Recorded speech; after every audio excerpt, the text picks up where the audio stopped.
Okay, Leanne, should we go ahead and get started? Yes, let's go. Thank you. Okay. Good morning. I'm Aaron Yao. I'm the designated federal officer for the Clean Air Scientific Advisory Committee. In my role as DFO, I like to formally open this public meeting. The CASAC is an independent expert federal advisory committee chartered under the authority of the Federal Advisory Committee Act. The CASAC is empowered under the Clean Air Act to provide independent advice to the EPA administrator on the scientific and technical bases for EPA's national ambient air quality standards. FACA and EPA policy require that CASAC meetings be announced to the public in the Federal Register and that substantive deliberations and interactions with EPA and the public be conducted in open sessions where DFO is present to ensure that the requirements of FACA are met. FACA also requires that public meetings provide an opportunity for public comment. There is a public comment period noted on the agenda where members of the public have registered in advance to make oral comments. Written comments have also been received and have been distributed to the CASAC and posted on the meeting webpage. There will be an additional opportunity for brief clarifying public comments toward the end of the meeting. I ask that members of the public to register with me if you would like to make a brief clarifying public comment. Minutes will be prepared to summarize discussions and action items in accordance with the requirements of FACA. I will work with the chair to certify the minutes and have them posted on the CASAC website. The CASAC consists of special government employees appointed by EPA to their positions. As government employees, the members are subject to all applicable ethics laws in implementing regulations. The SAB staff office has determined that advisors participating in this meeting have no financial conflicts of interest or appearance of a loss of impartiality relating to the topic of this meeting. I would like to note that we do have a live webcast for those that are on the phone. If you would like to access that, go to the CASAC website, casac.epa.gov. Click on under meetings and events. You can click on the 42524 meeting.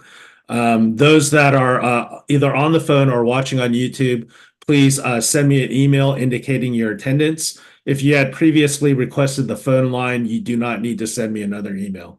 I would now like to turn the meeting over to Mr. Tom Brennan, Director of the SAB Staff Office, and then to Dr. Leanne Shepard, Chair of the CASAC. Thank you, Aaron, and welcome everyone to this Charter CASAC meeting on NAAQS process. We have several people and organizations that have provided written public comments on this topic, and there are some people here today to give their presentations directly to the committee. And I want to thank everyone for participating. You know, public comments is an important part of the Federal Advisory Committee process, and I really encourage and appreciate your participation. I'd like to thank our DFO, Aaron Yao, for all his hard work, and for my teammates in the SAB staff office and our contractor, Indina, all of the work it takes to put on this meeting. I say thank you.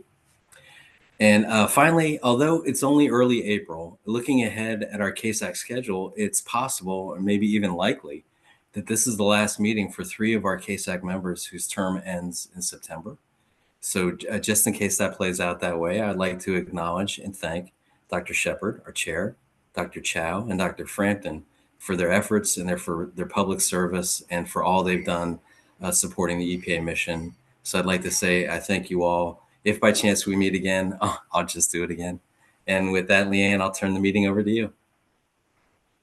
All right, thank you, Tom, and welcome everyone to this meeting of the Charter CASAC to recommend revisions to the NAAQS review process. Today, our goal is to reach consensus on our draft report. So we'll start with brief CASAC member introductions, following by some opening chair comments. Then we will hear comments from registered speakers before we discuss our draft report. So for introductions, I'll go through the roster in alphabetical order. I asked CASAC members to turn on their videos when speaking, and I'll start by introducing myself. I'm Leanne Shepard, the Roman Haas Endowed Professor in Public Health Sciences at the University of Washington School of Public Health. I'm trained as a biostatistician, and my research focuses on the understanding the health effects of environmental and occupational exposures, particularly through the lens of exposure assessment design. Next up is Michelle Bell.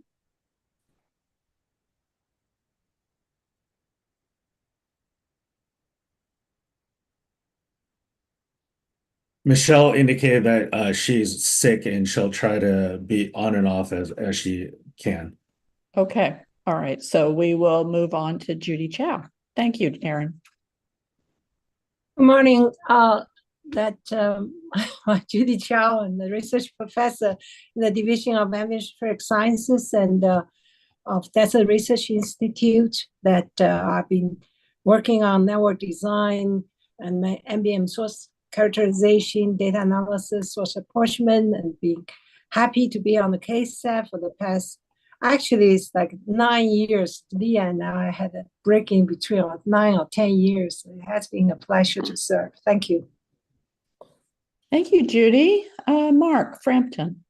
Yeah, Mark Frampton, Professor Emeritus in Pulmonary and Critical Care in, can you hear me? Yeah, I just skipped Dirk, but go ahead and then we'll come back to Dirk. Cool. Sorry, Dirk.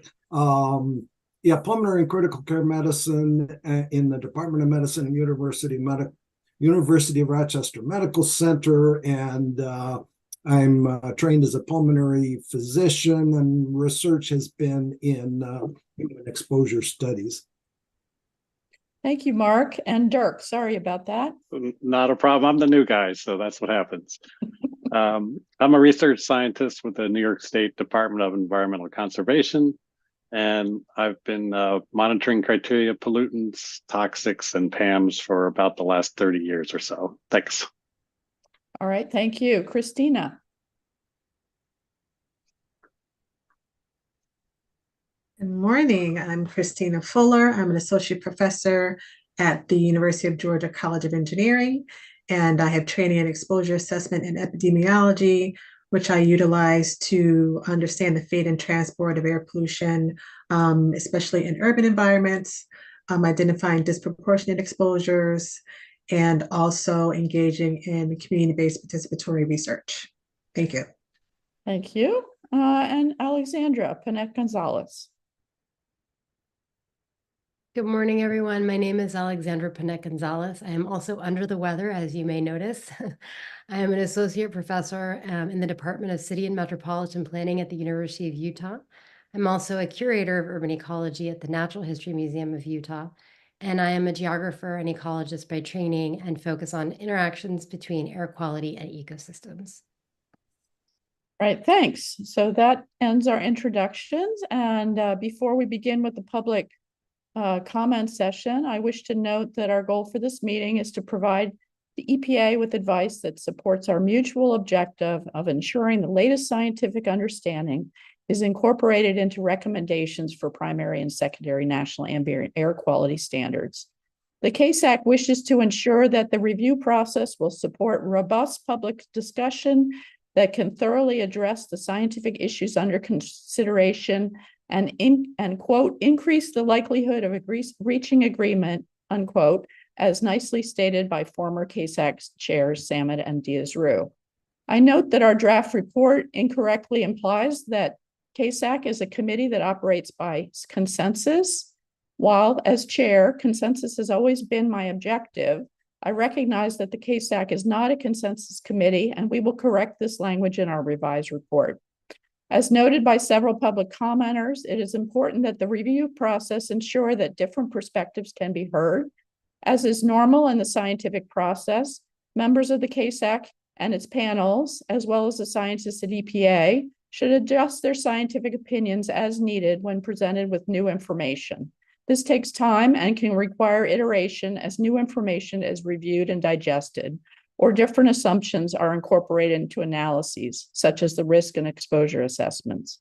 A reason that we drafted this report is that navigating the review processes I have chaired over the past several years has been challenging, particularly since in the multiple instances where the CASAC panels have not reached agreement with the EPA staff recommendations.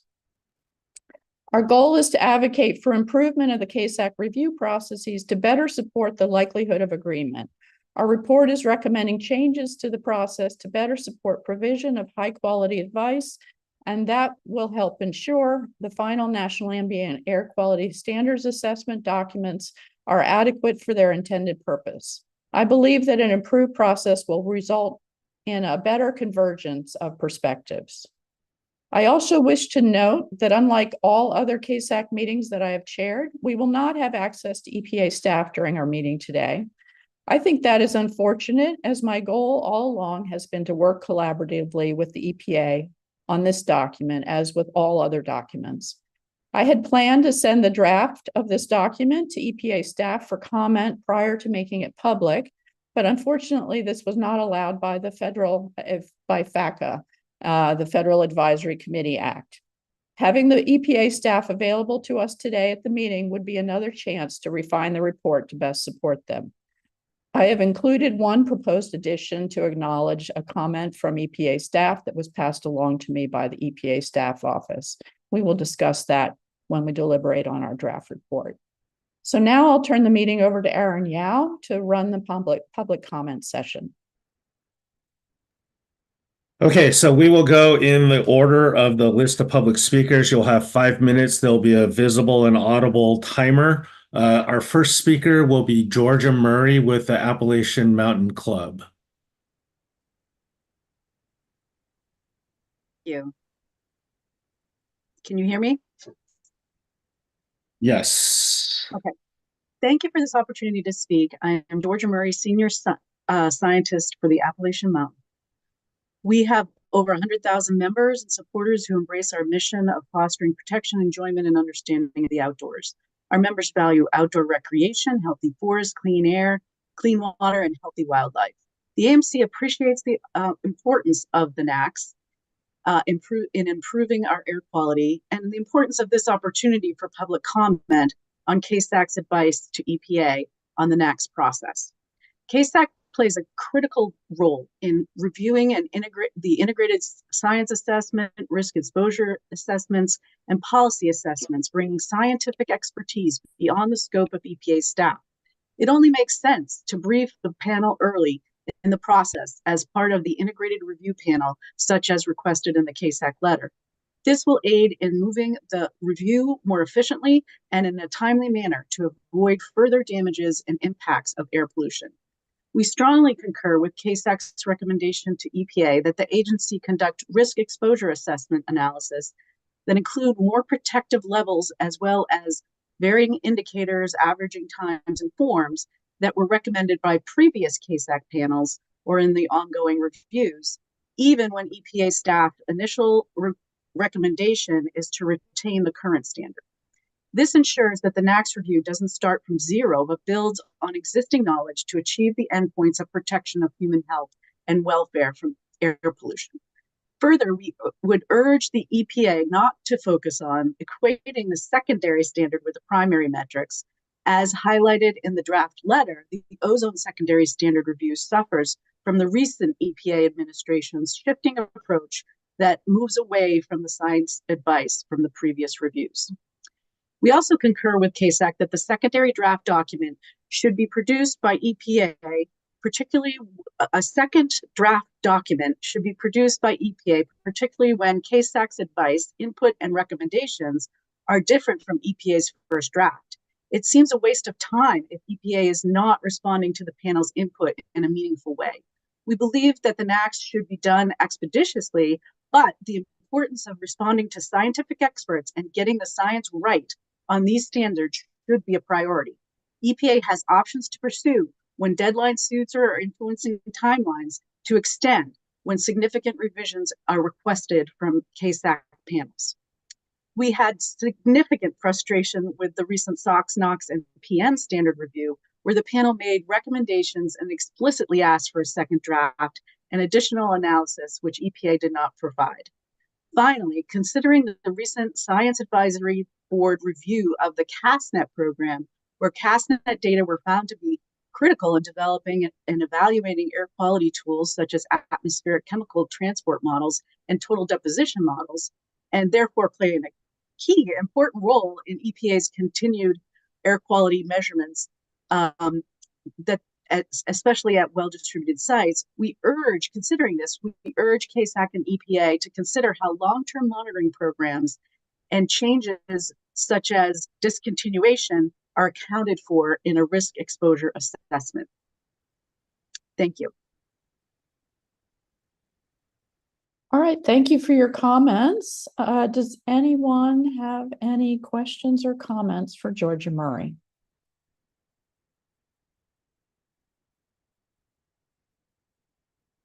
Thank you for joining us today and for sharing your perspective. And we'll turn it back over to Aaron to introduce our next speaker. Okay, our next speaker will be George Allen with NAAQS.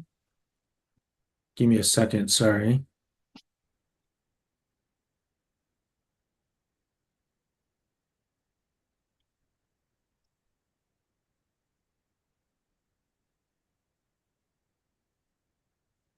Okay, George, go ahead. Hey, good morning. I'm the chief scientist at NAAQS, a former member of the Chartered CASAC and several CASAC panels since 2004, including the recent PM and ozone reconsiderations, and currently a member of the lead and NO2 review panels. My comments today do not necessarily represent the views of my employer, NAAQS, or those of NAAQS member states, and please see my written comments for references to supporting documents. I support the CASAC's unsolicited advice on process issues with recent NAAQS reviews of policy assessment documents. Many of these issues were also raised in the 2019 independent PM review panel. My primary concern is EPA's stated objective of only doing one draft of a review document. In the recent reviews for ozone and the NOx/SOx secondary NAAQS, CASAC was not satisfied with the quality of the documents, but no option for another draft was provided. Historically, EPA staff would do revisions as requested by CASAC. Examples are the 2012 ozone ISA and PA, until CASAC said they were adequate for the intended purpose. Slide 15 of the EPA presentation for the NO2 IRP meeting last week presented milestones for the review with only a single draft for the ISA and REA-PA. It notes a deadline suit has been filed and that, quote, EPA anticipates that resolution of those claims would inform the schedule for completion of the review, quote. Having legal deadlines drive the quality of the review process would be an unfortunate outcome. This is not a new issue. For the 2005 PM review, Roger McClellan wrote, quote, adherence to a court-ordered deadline can result in a document being prematurely finalized with science taking a back seat, quote. EPA has gone back to the courts to request more time to comply with deadlines, such as the multiple extension requests for the PM reconsideration final action in 2023 and early 2024. Asking the court for an extension to allow revisions requested by CASAC to produce a better document would seem to be a reasonable request and is in EPA's best interest. Given that deadline suits have become the norm for NAAQS reviews, except CO, this is an issue that needs to be addressed. The reconsideration of the 2020 ozone rule is a good example of issues with the PA review process. CASAC has been recommending a lower limit of 60 ppb since 2006. The November 2011 New York Times story notes that the 2011 ozone reconsideration first went to OMB with 65 ppb. That draft said, quote, the administrator has concluded that a standard set at 65 ppb is requisite to protect public health with an adequate margin of safety. In so doing, she concludes that a primary ozone standard set at 70 ppb would not protect public health with an adequate margin of safety for susceptible populations, end quote. 3 years later, the 2014 CASAC PA review said that 70 ppb, quote, may not meet the statutory requirement to protect public health with an adequate margin of safety, quote. Despite all this, no analysis of an alternative standard below 70 ppb was presented in the 2022 revised REA-PA for the reconsideration. Next year, the Canadian ozone standard will be 60 ppb, which, if politics and economic considerations were truly absent from the NAAQS review process as required by the Clean Air Act, is probably what it should be, consistent with the all but one 2023 ozone panel recommendation. The reason the panel was not unanimous in rejecting 70 ppb was the lack of any analysis for levels below 70 ppb. Document sequencing could help resolve this. Recent practice has been for EPA to combine the REA and PA into a single concurrent review. While this may work when a revision is unlikely, this does not allow for CASAC input to the REA prior to EPA using it to develop a PA. This increases the chance of the need for a revised PA when there is substantial new research since the last review. I do want to acknowledge that EPA staff resource limitations may be why the agency is reluctant to develop multiple drafts when being held to the mandated Clean Air Act 5-year review interval. I would also encourage the CASAC to take the initiative to review the current list of criteria pollutants per its charter and Clean Air Act Section 109D to consider if there are pollutants that should be added or dropped. That list has not changed for 50 years, despite dramatic changes in our understanding of the risks posed by air pollution. I could suggest a minor edit, just add a 2 after CO. Finally, since this is probably her last meeting as chair, I would like to thank Dr. Leanne Shepard for all of her work as CASAC chair for the last 3 years, especially on the unusually complex and challenging PM and ozone reconsiderations. It has been a great pleasure to work with her on many CASAC reviews going back to 2013. Thank you for the opportunity to provide comments on this important topic. Thank you, George, and thank you very much for your appreciation of my role as chair. It's been a pleasure for me to work with you all these years. So I open it up to the panel to see if anybody has any questions or comments for George. I had a question. This is Mark Frampton. Sorry, I couldn't find my hand fast enough. George, congratulations on getting your comments in right down to the second in 5 minutes. Well done. Can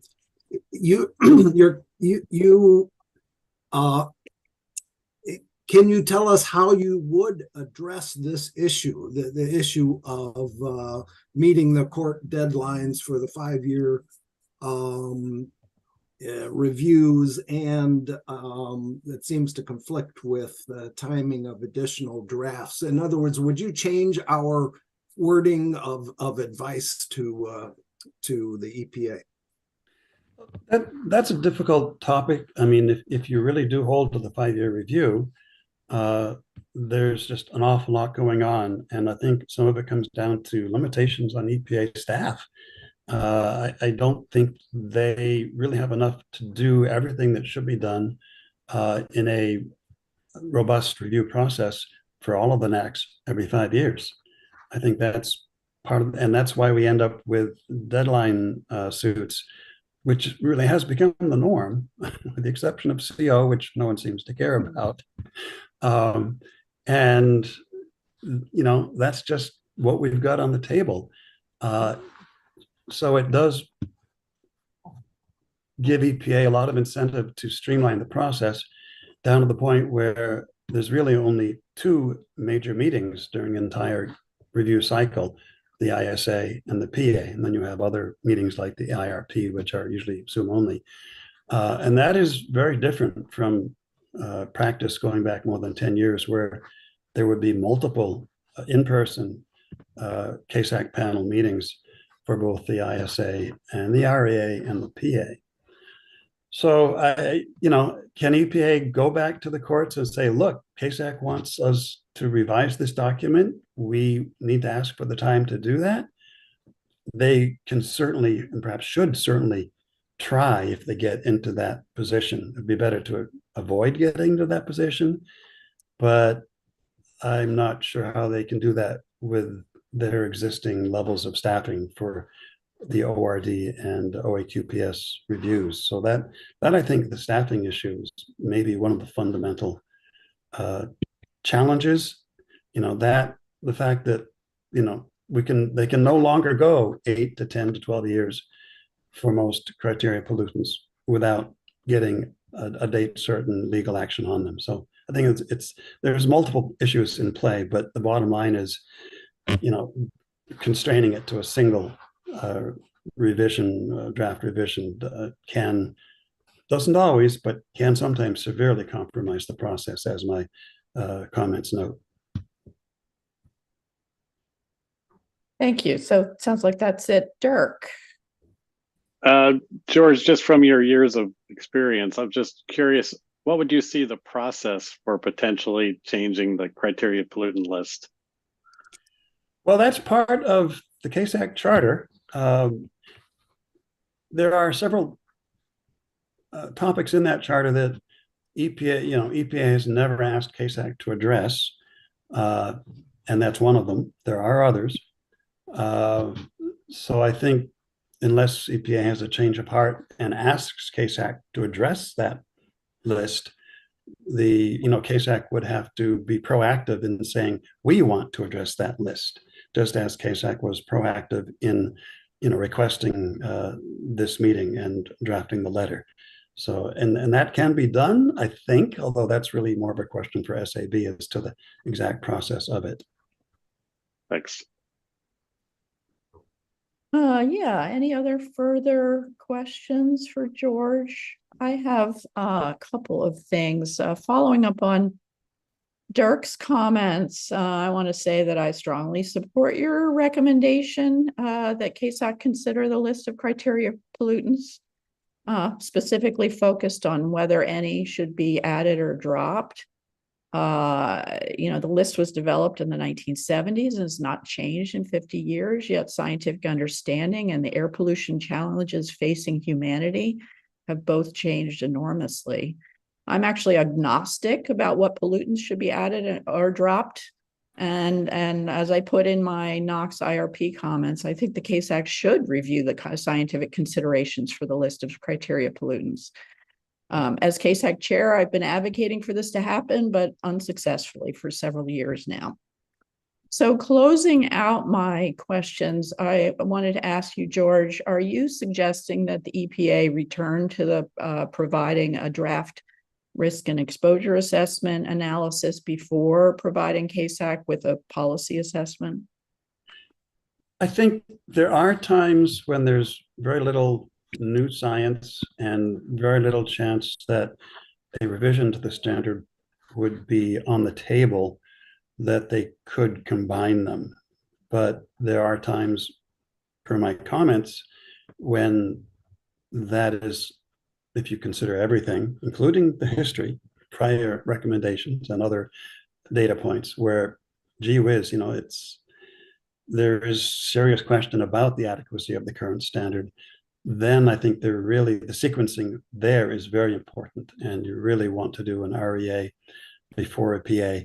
You can combine them, but it's really double jeopardy. You're essentially, EPA is risking additional rejection of a document if they do an REA and a PA based on an REA that is does not consider alternative standards when, alternative standards are likely to be on the table.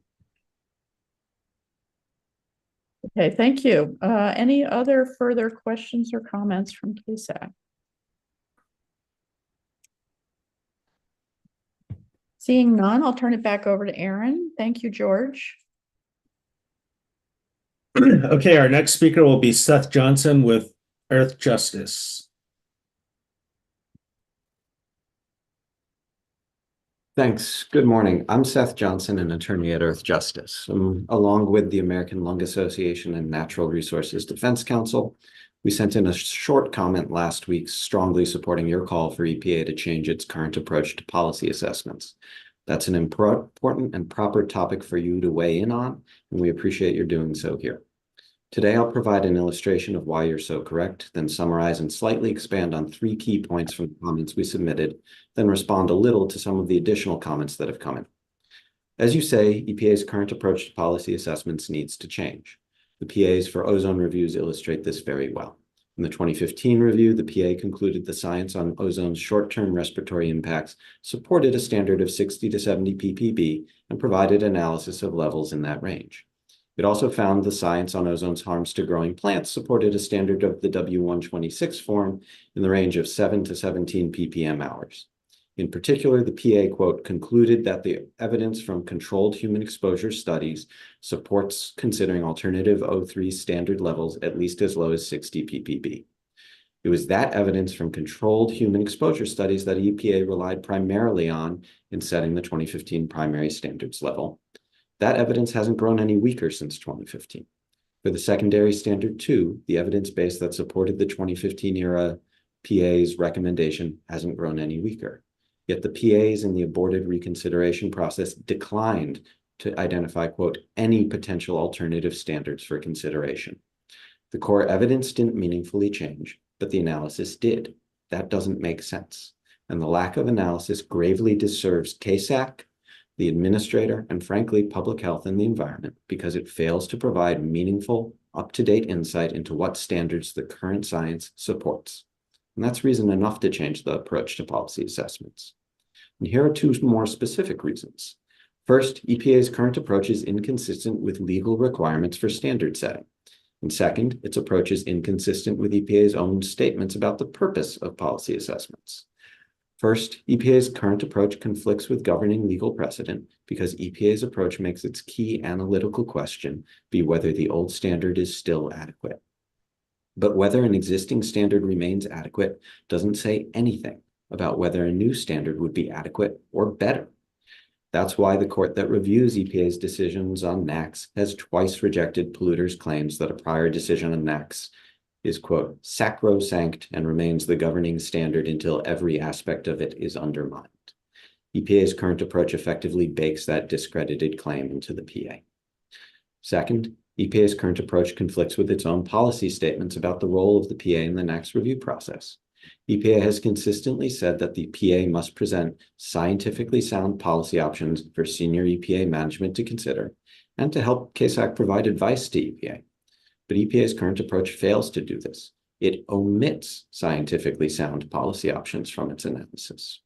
And this brings me to a third point from our comments. EPA really should clarify its policy memos on the ozone review process. It said it's reviewing its 2018 memo and looking at replacing it and doesn't plan to follow it. CASAC should urge it to finish doing that quickly and to do it in a way that will ensure reviews are done both efficiently and thoroughly. Delay harms public health and the environment too. In the interim, CASAC should urge EPA to withdraw that 2018 memo or at least put out a clarification about it. And finally, I've got two responses to other comments.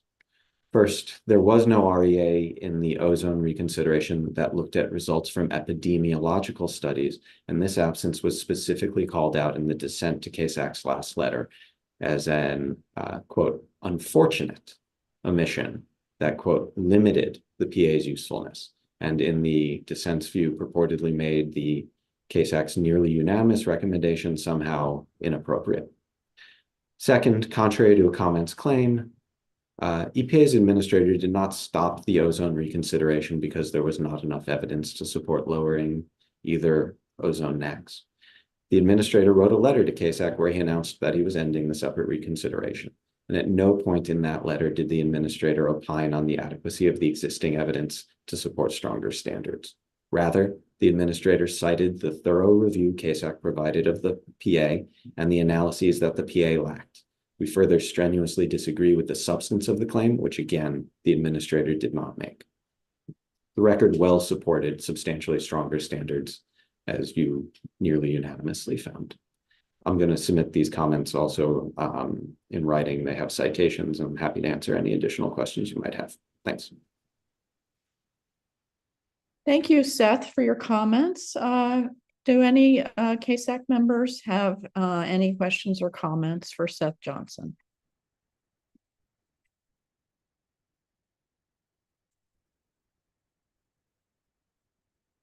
So, Seth, I had a couple of things I wanted to address with you. I really appreciated your comments about the legal requirements.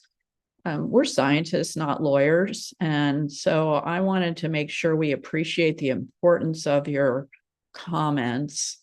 And I just wanted to understand whether there should be, do you have any suggestions for edits to our draft report that would reflect this perspective? Or, I mean, maybe it's just not appropriate. We'll have to decide that ourselves, but anyway. I mean, I as a non-scientist delving into this arena, I definitely appreciate sort of not being as immersed in a particular area. So I appreciate, you know, caution and wading into areas where you may not have as much familiarity. Obviously, it's your decision what you say. You know, I think EPA has an Office of General Counsel, and they are well aware of the legal requirements for that apply to them, and it's something that they should consider in in how they structure a NAAQS review. And I think, if you were comfortable with it, flagging for them that comments were raised that question whether this approach is consistent with governing legal requirements, that might be an appropriate way to bring it to EPA's attention. All right, thank you.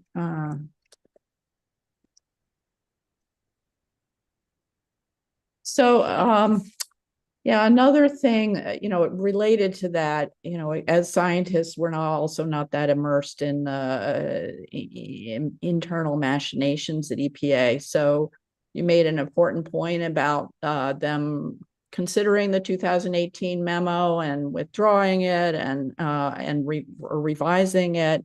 And that's another place where we could potentially comment. But again, since we're not that expert in that, it was another place where wasn't quite sure how to address that. So again, if you had any comments on that.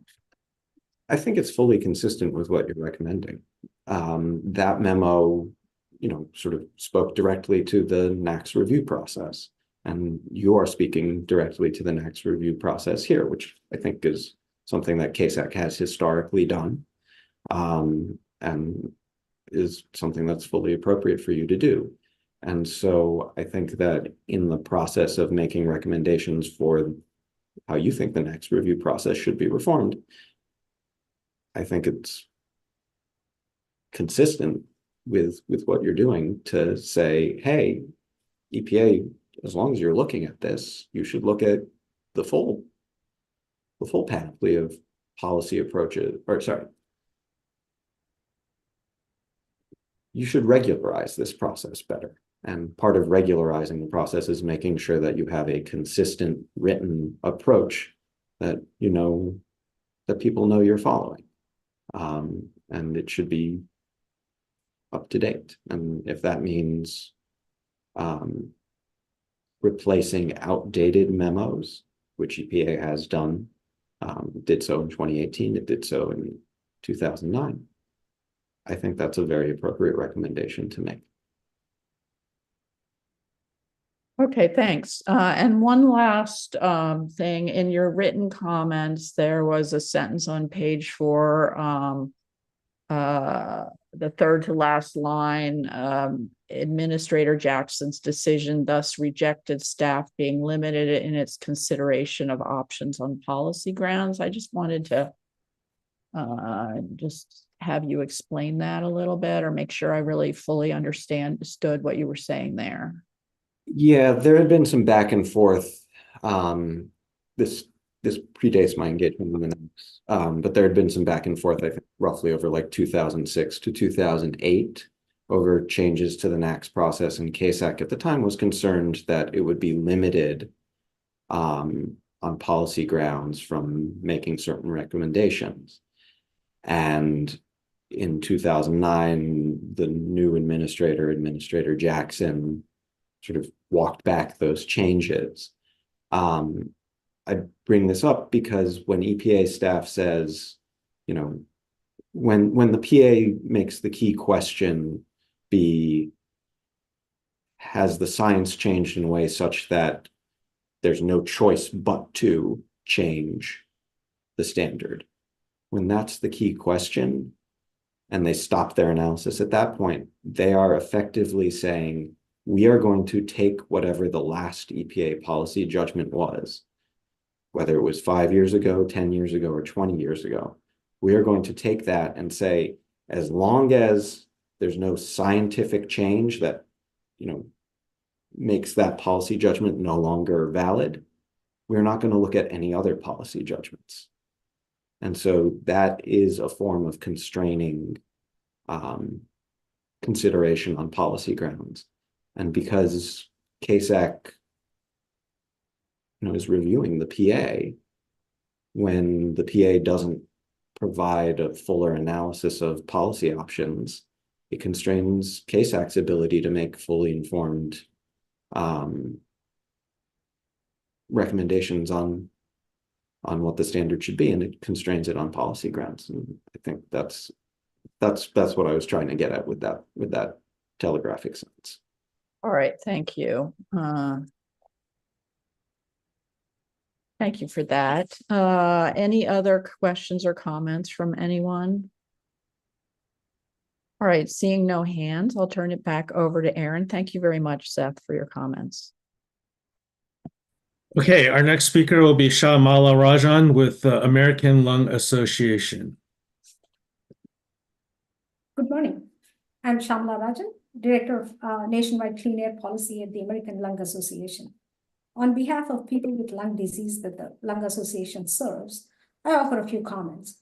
One, on the timing of NAAQS process. The Clean Air Act mandates a 5-year timeline between successive NAAQS reviews of the 6 criteria air pollutants.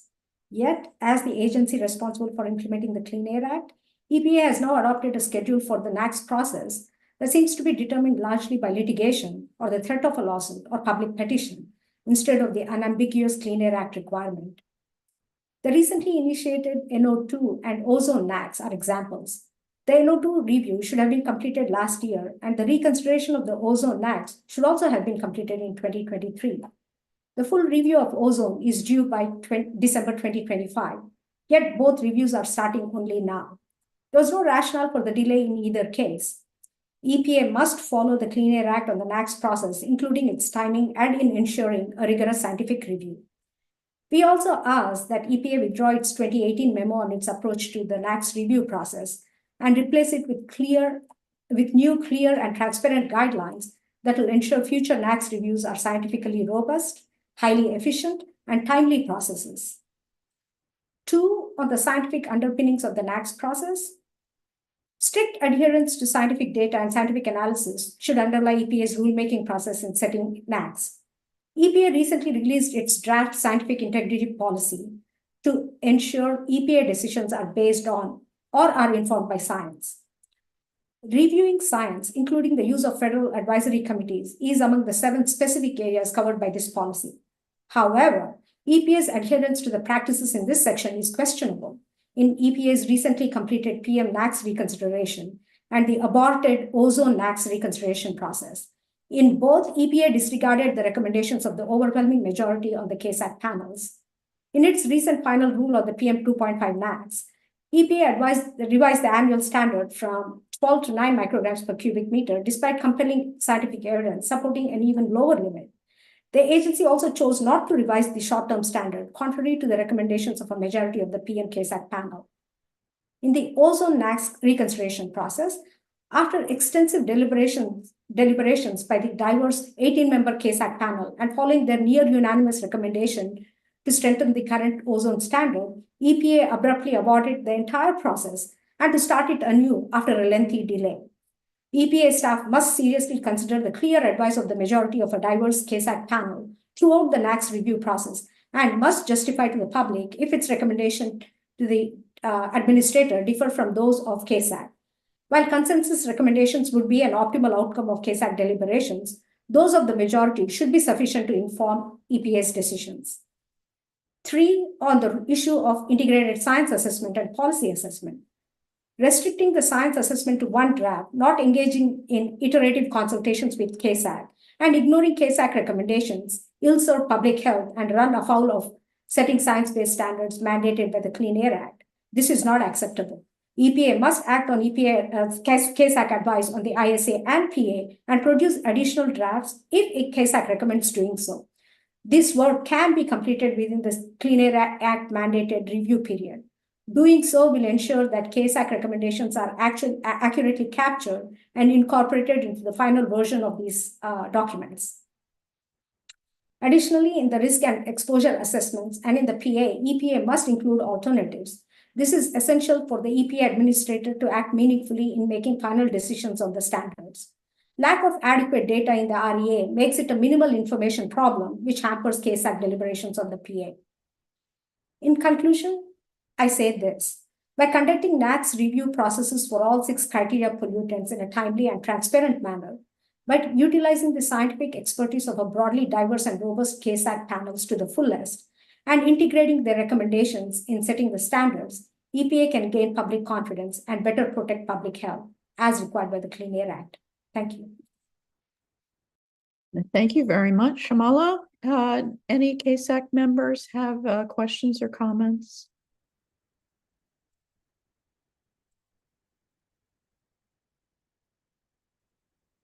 All right, I'm not seeing any hands up. Thank you very much again for your comments. We really appreciate you joining us today. Okay, our last speaker will be James Boylan with the Georgia Environmental Protection Division. Hi, my name is Jim Boylan, and I am Chief of the Air Protection Branch at Georgia EPD. Also, I served on the chartered CASAC from 2017 to 2023 and was involved in the 2020 PM and ozone reviews, as well as the recent reconsiderations. First, I wanted to point out inaccurate statements in the CASAC consensus comments related to the minority comments during the ozone reconsideration. I can speak directly to this since I provided the dissenting comments. They're pointed out in the written document that I submitted. There are multiple places where the letter inaccurately states the reasons why the one CASAC member recommended that the current standard be retained.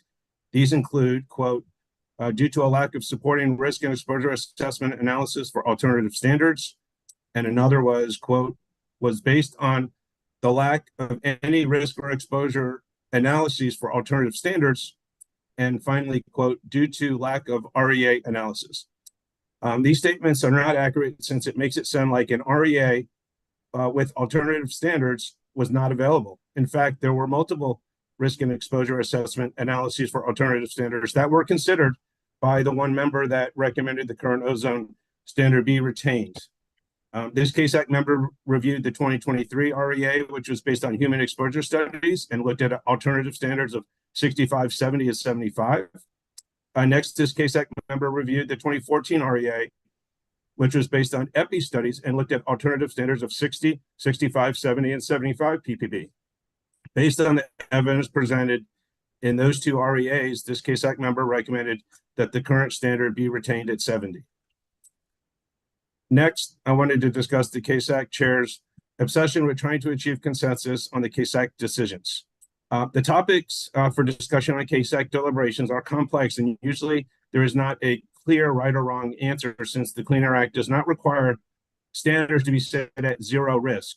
Rather, multiple lines of evidence and associated uncertainties must be evaluated and weighted to come to a determination of what is an acceptable risk when determining if the current standards are adequate or not. What is an acceptable risk to one person will not necessarily be an acceptable risk to another. Since the Clean Air Act requires 7 uniquely qualified members on the CASAC, each member's recommendation is critically important to the EPA administrator.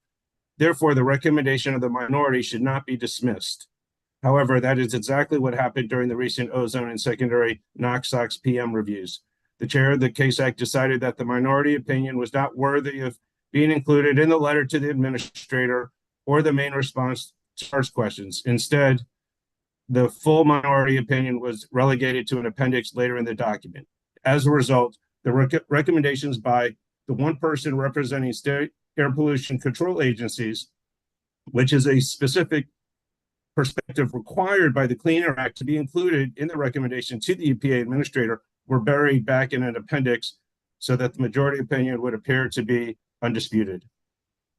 This policy was contrary to the precedent that was set during the 2020 ozone review, the 2020 PM review, and the 2022 PM reconsideration, which allowed both minority and majority opinions in the main documents. In the recently published 2024 PM NAAQS final rule, the EPA agreed with the case minority that the daily PM 2.5 NAAQS aimed at 30 micrograms per cubic meter. After the CASAC's 2023 ozone PA review, the EPA administrator dropped the ozone reconsideration because there was not enough evidence to support lowering the primary or secondary ozone standards. This was consistent with the CASAC minority recommendation. In the recently proposed NAAQS PM secondary standard, the EPA NAAQS and PM recommendations were much more aligned with the CASAC minority recommendation than the CASAC majority recommendation. During these 3 most recent reviews, the EPA has agreed with the minority most of the time while agreeing with the majority only on rare occasions.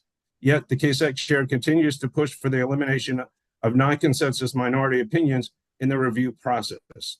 It just doesn't make sense.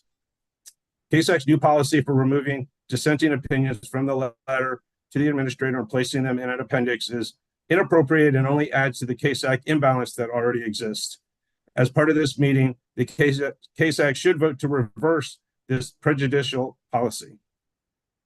And then finally, I wanted to just make a statement about the REA and agree that the traditional approach of evaluating REA separate as a standalone document prior to the release of the draft PA should be reinstated.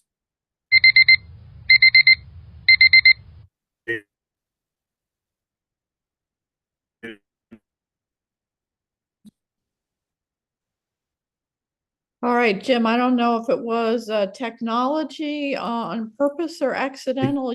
You are froze now, and we didn't hear your last words, but I think they were that you are recommending that the EPA return to providing a draft risk and exposure assessment before providing the CASAC with a policy assessment. Was that what you were ending with?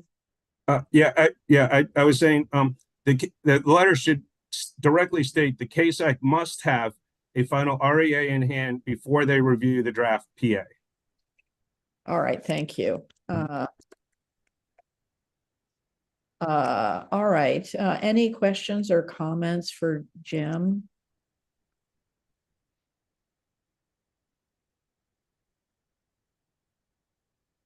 So I had a couple of things I wanted to follow up on. First of all, I wanted to thank you for bringing up the text points. We'll make corrections to reflect the text that's in our report that reflects the text in the official reports, that rather than an interpretation of it, that should have been done originally, but we will make sure it's done now. So thanks for bringing that up. Regarding your point about dismissal of the dissenting opinion, I want you to recall that at the May 2023 CASAC meeting, which you were a member at the time, we adopted a new policy for handling dissenting opinions. And the chartered CASAC voted to support this policy. You please see the meeting minutes for that May 2023 meetings where this is documented. The policy is the same one that is used by the Scientific Advisory Board and the National Academy of Sciences. Furthermore, the letter to the administrator and the consensus comments both included a brief summary of your dissenting opinion, which you wrote, with references to details in the appendix. There was no effort to hide the dissenting opinion. The second point I wanted to make is, as noted by Seth Johnson, the administrator's reason for stopping the ozone reconsideration was not based on agreement with the current standard. All right, so those were just a couple of comments I wanted to make. Anybody have anything else they want to say to Jim?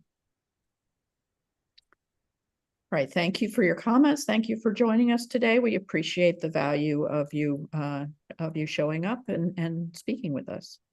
Yep, thank you.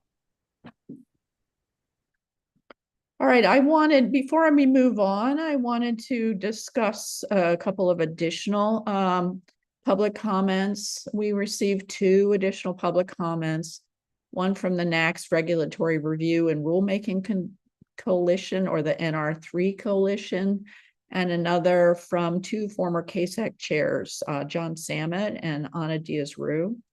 Both of those make the important point that the CASAC is not required to reach consensus. And this is a point we need to correct in our draft report, and I will propose some draft language.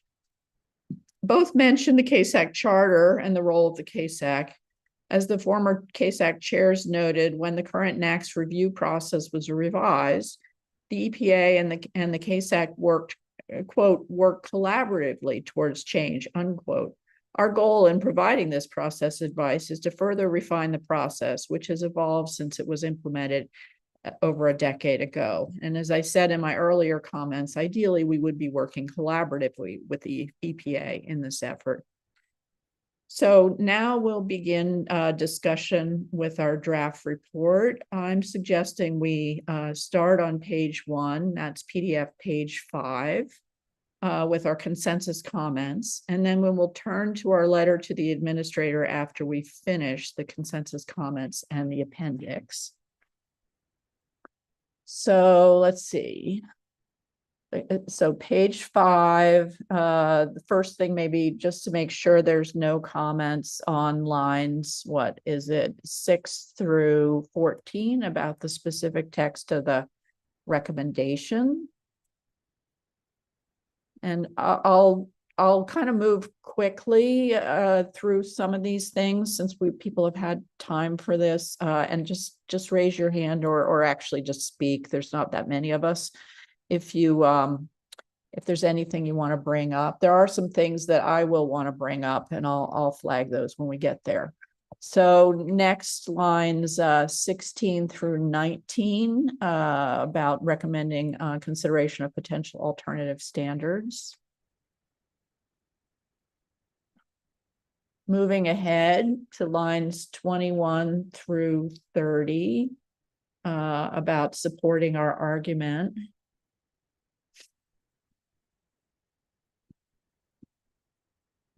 All right. Moving on. Comment, Leanne. Oh, go ahead, please. So, and this is with regards to recommendation 1B and the figure 3.1. So should I make this comment now or wait until we get to the figure? Yeah, let's wait till we get to the page that we deal with that. Yeah, I definitely want you to speak about that, but let's just go through sort of sequentially. It'll be a little bit easier to follow, I think, at least for me, because I'm taking notes. All right, so Leanne, on that one same point, do we want to, instead of the word revamp, do you want to just say exactly what we want here? So what exactly, where are you pointing to, Dirk? That was 1B. 1B. So again, it's about the flow chart, but do we want to say what it should be rather than just say the word revamp? Well, so I think that's a topic we should discuss. I mean, in my view, the recommendation is a succinct summary of what we're advising, and then the details later. Okay. Exactly. However, yeah, so I'm not sure I'm not ready to propose alternative language for that recommendation, but I'm happy to have you propose some. You would want to elaborate on it in the recommendation. I mean, the recommendations, as you know, are also in the letter, which we're going to do at the end. And that's most of the letter is our recommendation. So that'd be a reason to think about whether we want additional language in it there. Because I have just a couple additional words instead of revamp, which would be expand and redesign. Okay. But that would, and then details later, because I have some suggestions about a redesign. Okay. And expansion. I like those words. So what people are suggesting is that the recommendation 1B now read, the agency should expand and redesign its decision process and flow chart followed in the policy assessment. Sounds good. Good. Okay, good. Yes, that's exactly what we're supposed to be doing, is figuring out how we want to revise our language. And if anything comes up where we need to go back to something we've already been over, we can do that. We've got a couple more hours here. So the goal is to get it as right as possible and to do the deliberation in public, because it has to be, the substantial changes have to be in public. So I think we're on to the next page, which is PDF page 6. And I guess that's whatever it is in the document, page 2 on the bottom. And so the figure, based on a recommendation from public comments, I'm suggesting we remove the words standard upheld that are above 1997. And then also based on public comments, footnote B, which was what Jim Boylan pointed out, we need to make a revision. And I have two proposals. One is that either we put a period at the end of the word retained and just drop the rest of the wording as not necessary here. The alternative is to take all the words after that and replace them with noting that, quote, to lower the level of the ozone standard to 55 to 60 ppb is not supported by an associated health REA, unquote, page C2. That's from the ozone review letter. So I am agnostic about which of those choices. Mark. I like your first choice. Okay. So just no, and as a footnote in the figure, that seems like a very reasonable choice. We don't need to provide a reason here. Okay, anybody else have any comments? All right, moving on to the text on this page on lines 10 through 17. And I actually have a bunch of suggestions. I can plow forward with them, or people can, I don't know, weigh in. Would you like me to share my screen since I typed this up already? Why don't I do that?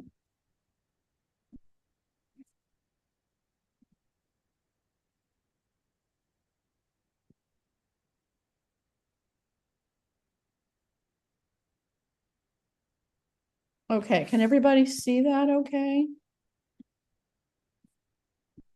Yep. Thank you. All right. Can you make it a little larger? I can try. Let's see.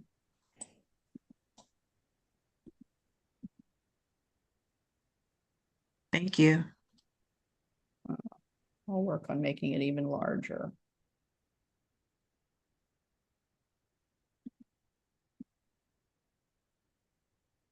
That is good.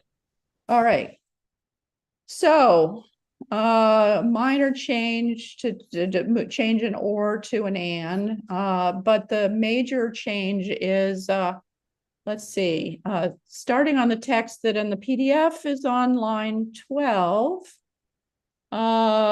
which in the 2022-23 reconsideration, the primary rationale in 2023 for one CASAC member's recommendation to retain the current standard, as stated in the letter to the administrator, was based on the lack of support for the 55 to 60 range by an associated risk or exposure analysis with reference to the letter and the page. I thought that to me was the best way to address Jim's comment, because I think the primacy should be the letter to the administrator. So that's my suggestion for making sure that we make a change that respects his request to edit his point of view.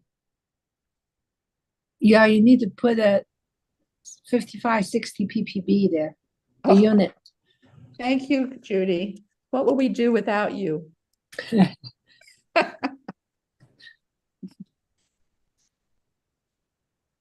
Any other comments?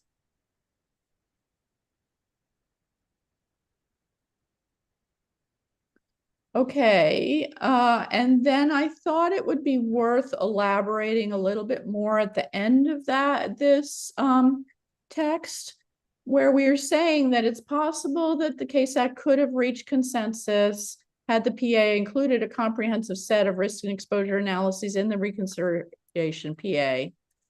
And then I thought it would be worth, since a lot of the scientific basis for our 55 to 60 ppb recommendation was a different interpretation of the science than had been made before. And so I thought that was really worth saying. So I proposed this comma, especially had they been updated to reflect the science as interpreted by the CASAC in its reconsideration review. And then elaborating further, a particular note in its 2022-23 reconsideration advice, the majority of the CASAC concluded, quote, that it is inappropriate to use findings from controlled human exposure studies alone to infer a lower level at which risk is minimal. That's on page C3. An assumption which was fundamental to the risk and exposure analyses. And they, quote, are concerned that the approach taken in the PA may substantially underestimate public health risk, which was on the letter, page 2. So I'm suggesting we further add that elaboration, that would help with understanding of the point that we're making in this paragraph.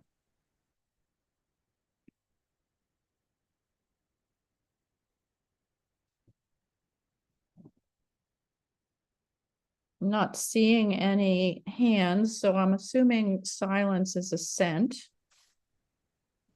I have a question / comment about the previous sentences.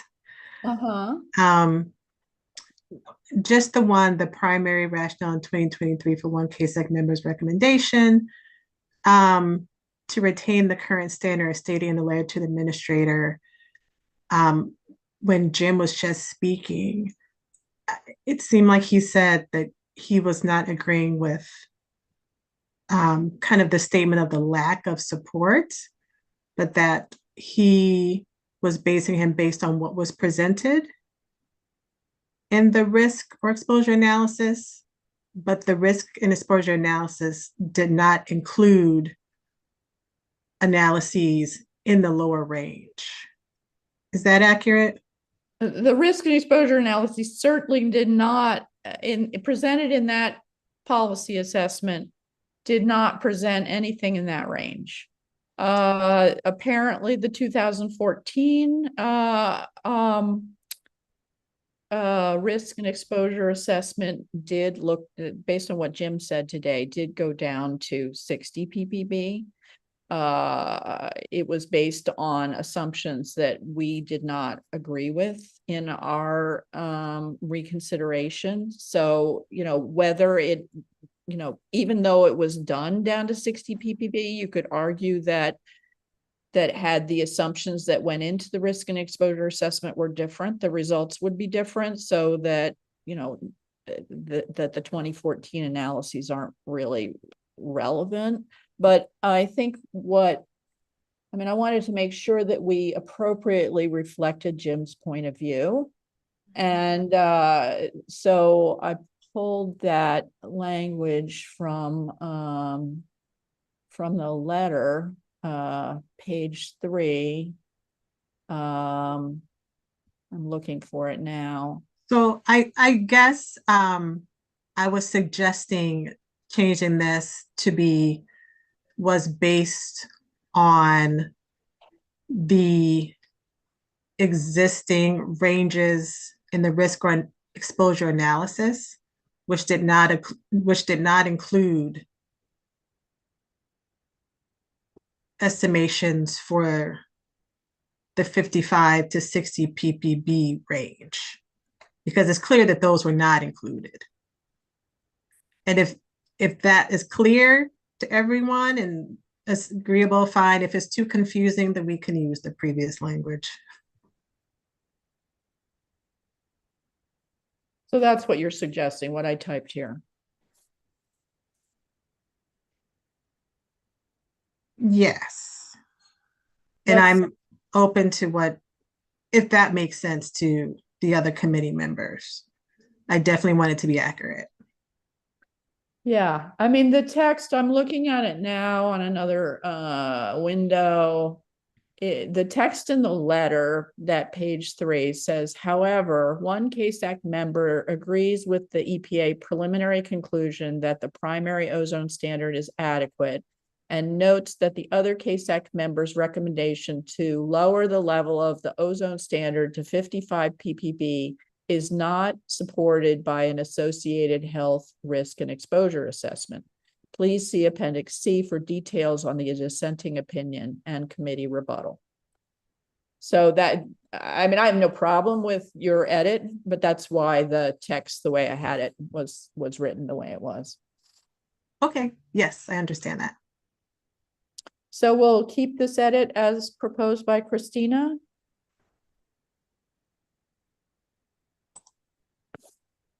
Okay, is any other? Yeah, thank you. Any other suggestions for this text? If not, we'll move on to what is PDF page 6, page 2 at the bottom, starting on line 19. That paragraph goes all the way through to the next page, line 18. And I don't think I had any proposed text for this.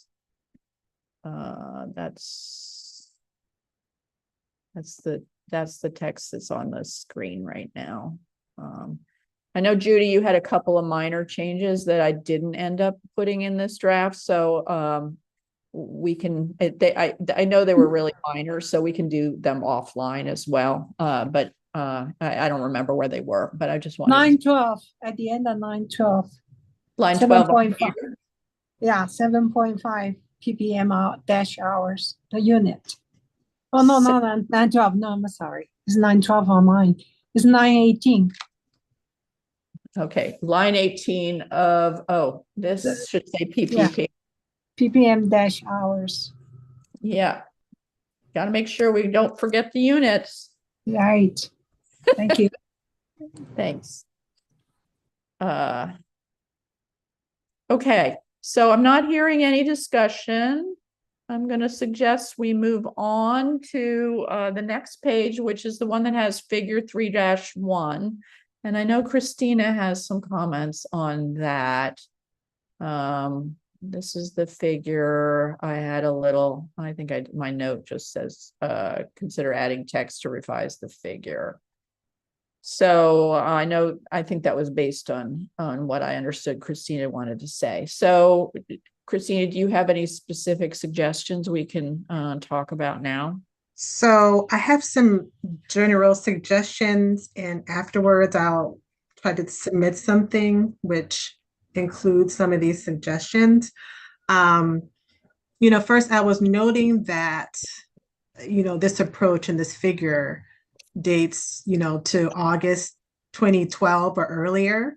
So I definitely think it's probably time for there to be a redesign. And also, as a fairly new committee member, just starting in 2021, with seeing this figure and it being very new to me of not understanding, and I think this is also for the public as well, seeing here about decisions, but not understanding who's making the decisions. So in terms of a point of expansion for this, I think it needs to include who is making these decisions,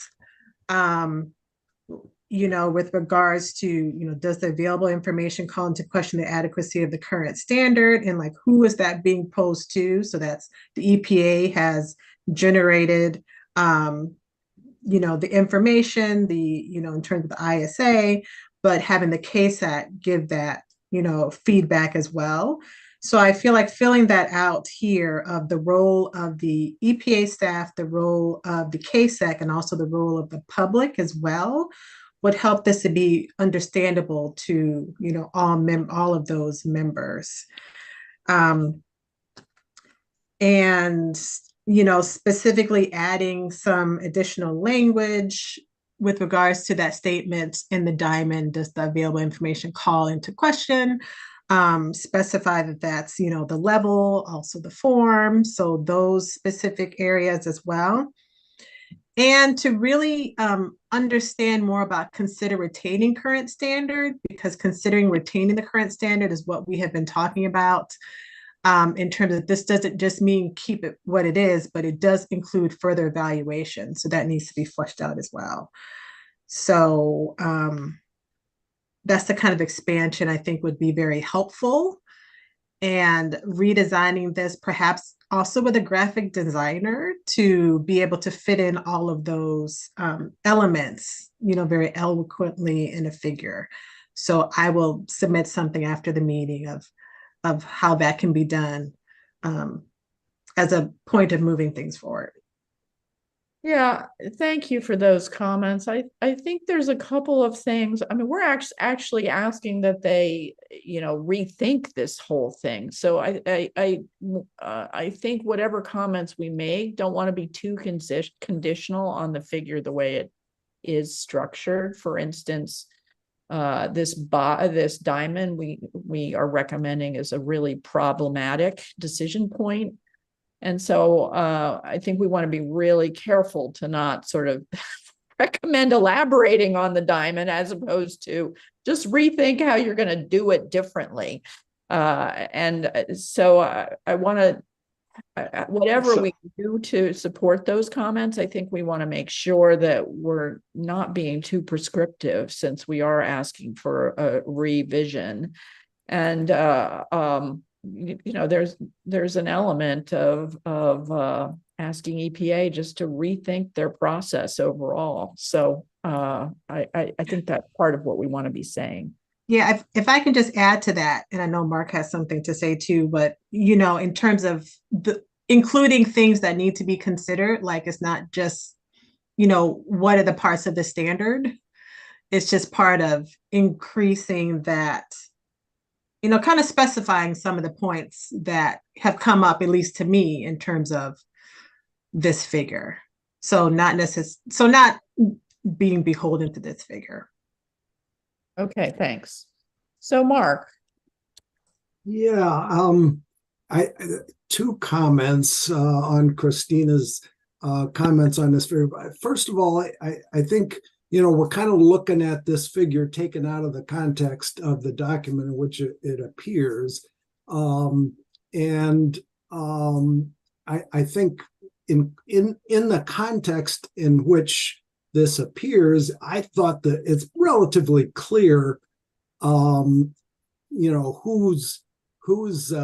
making these decisions. I mean, this is the guidance that EPA uses in how they're constructing the PA, and I think that's clear when you consider the figure within its context. So adding a lot of new information or additional information about who's doing what here, I think would make this figure untenably complicated.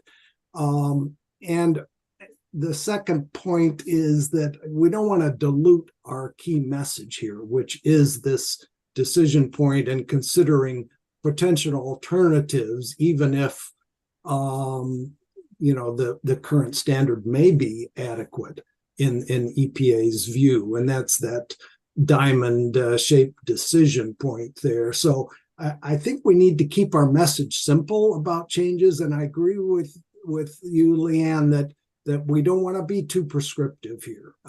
Just tell them what our concern is about this decision point. Let them consider the revisions. Thank you, Mark. Dirk. And in the interest of simplicity, I think I'd prefer to see the consider potential alternative standards and the box below that be combined into one and have that occur on top of the diamond so that the potential alternatives and the elements are considered before the decision is made as to whether the current NAAQS is adequate. And that's as simple as it can get. And I think it takes care of some of these issues. Yeah. So are you suggesting we put some text in? I mean, it's fine to have this discussion, and I think it's valuable for people to hear this. I'm kind of with Mark that we don't want to be too prescriptive. And I'm also, also really trying to digest what we heard from Seth Johnson about the legal requirements and we're scientists, so we don't fully, that's outside my lane, but it seems like it's really important. So I think I agree that's an interesting idea and something I could see that being simple, and maybe it would solve some of the problems we're highlighting. Although I would really not want to be prescriptive in how EPA goes about it. But thanks for that comment, Dirk. Christina, did you want to follow up?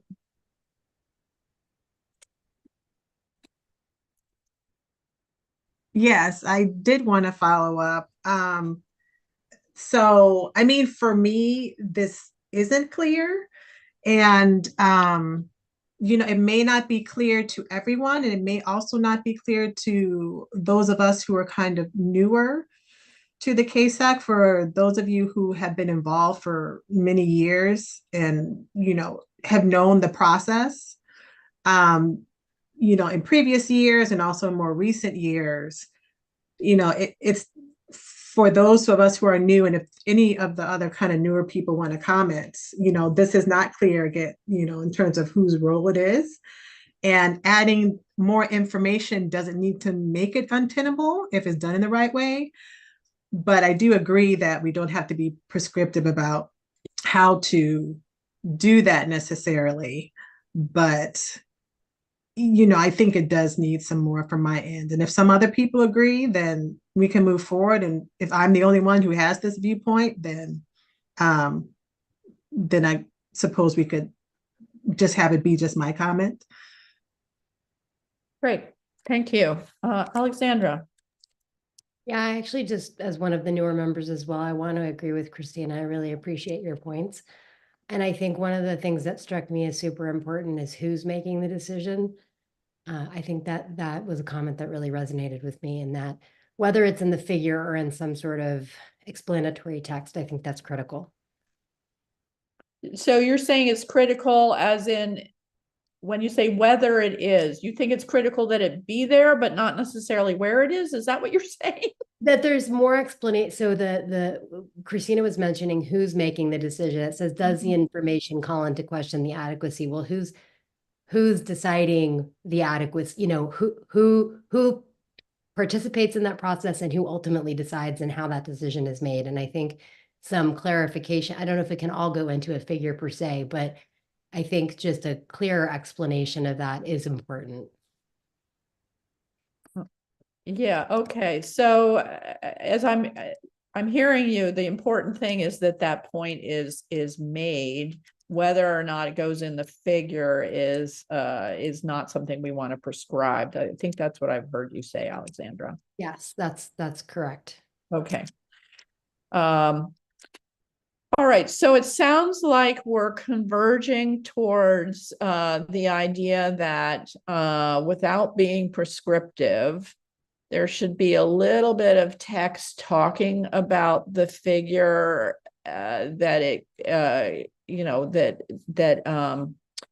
that one of the things is that we want to make sure that who makes the decision is brought out quite clearly, either in or adjacent to the figure. Mark. Yeah, I just have I have to disagree with that. I mean, it's obvious who's making the decision. This is a document being prepared by EPA staff. So they are evaluating the literature and the research and trying to follow where it takes them.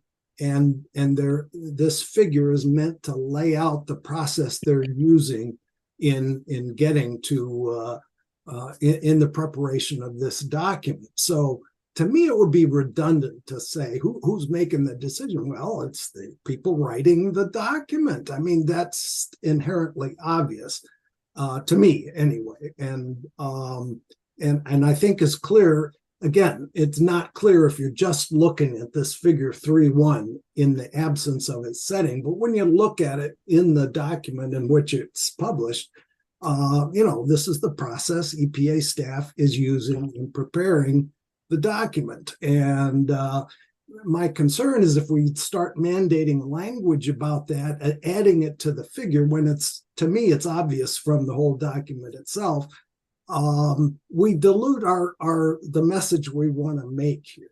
And that's this decision point that leads to failing to consider alternative standards. I think that's our main point. We want to make that one point and not dilute it by a lot of other stuff on this figure.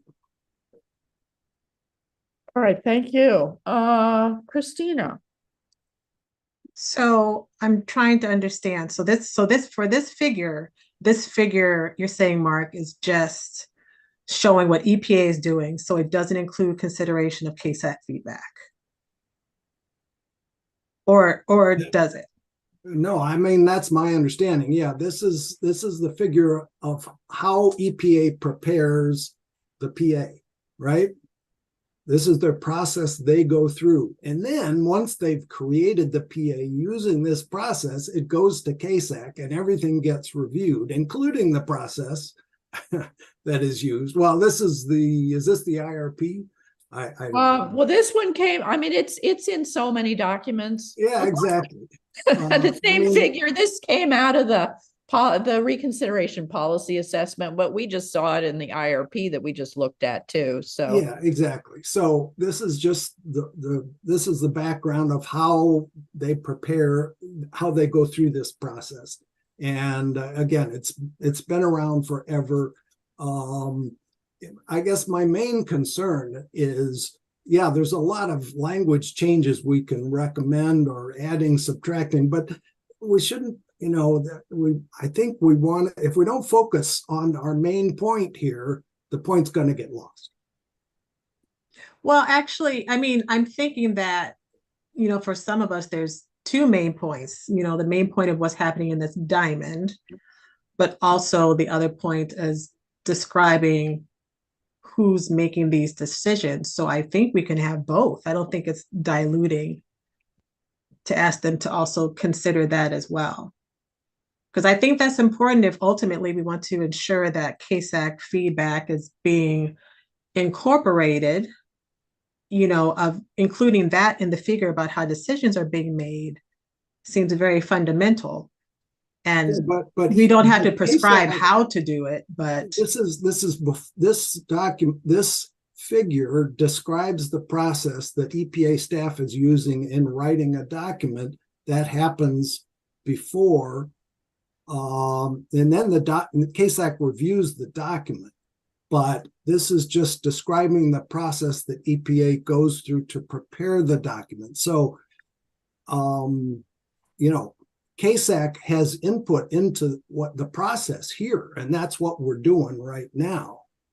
So there's no point in any of these boxes where CASAC is consulted. CASAC is consulted after the document is prepared. Am I clear?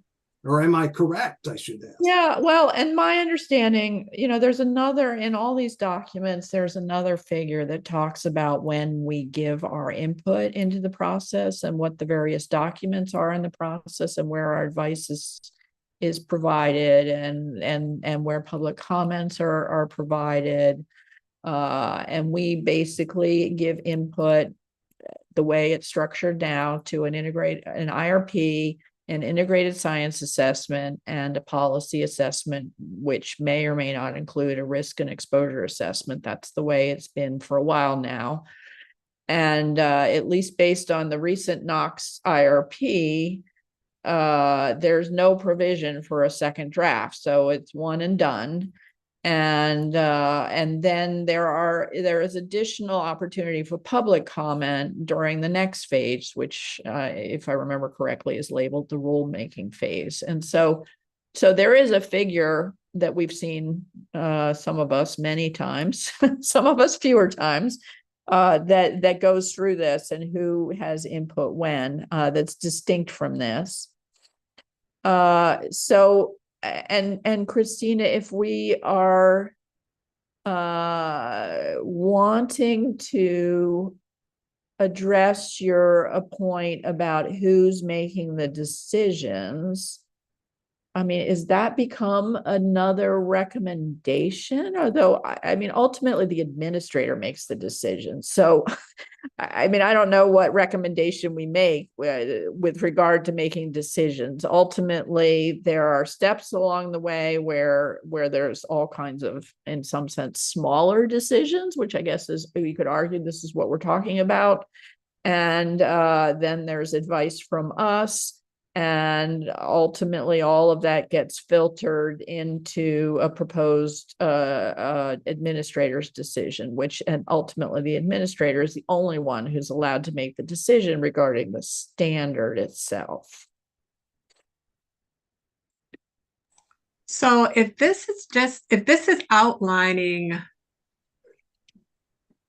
the process that EPA staff is doing to get to the documents that we have to review, then, I mean, that's fine. And there is another figure that talks about the feedback that we are providing. I'll have to look at previous documents to figure that out.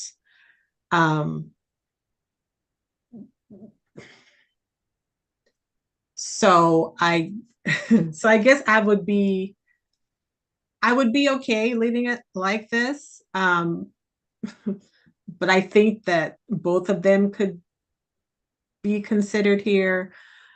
But I'm okay leaving it how it is. Okay. And I would say I'm a little worried about getting, we need to deliberate in public, and we need to ultimately come to a final disposition about the report. And so if the report itself, if there's something we're planning on inserting later based on the public deliberation, we ought to have something, even if it's not wordsmith, we ought to have something that we've looked at and talked about. And so, I appreciate that, we could add something that reflects your comments. But I do want to make sure that we, even like I say, even if it's not wordsmith, we have an idea what it would be. And right now we also don't have that. So why don't we put this in the parking lot as maybe something we will come back to at the end if there's anything else we want to revisit, and that'll give you a little time also to reflect on that. We've had a robust discussion on this, so I'm going to recommend that we move on now. Is that okay with everybody? That's fine. Yeah. Okay, thanks. So I'm just write a note to myself to remember to come back to this.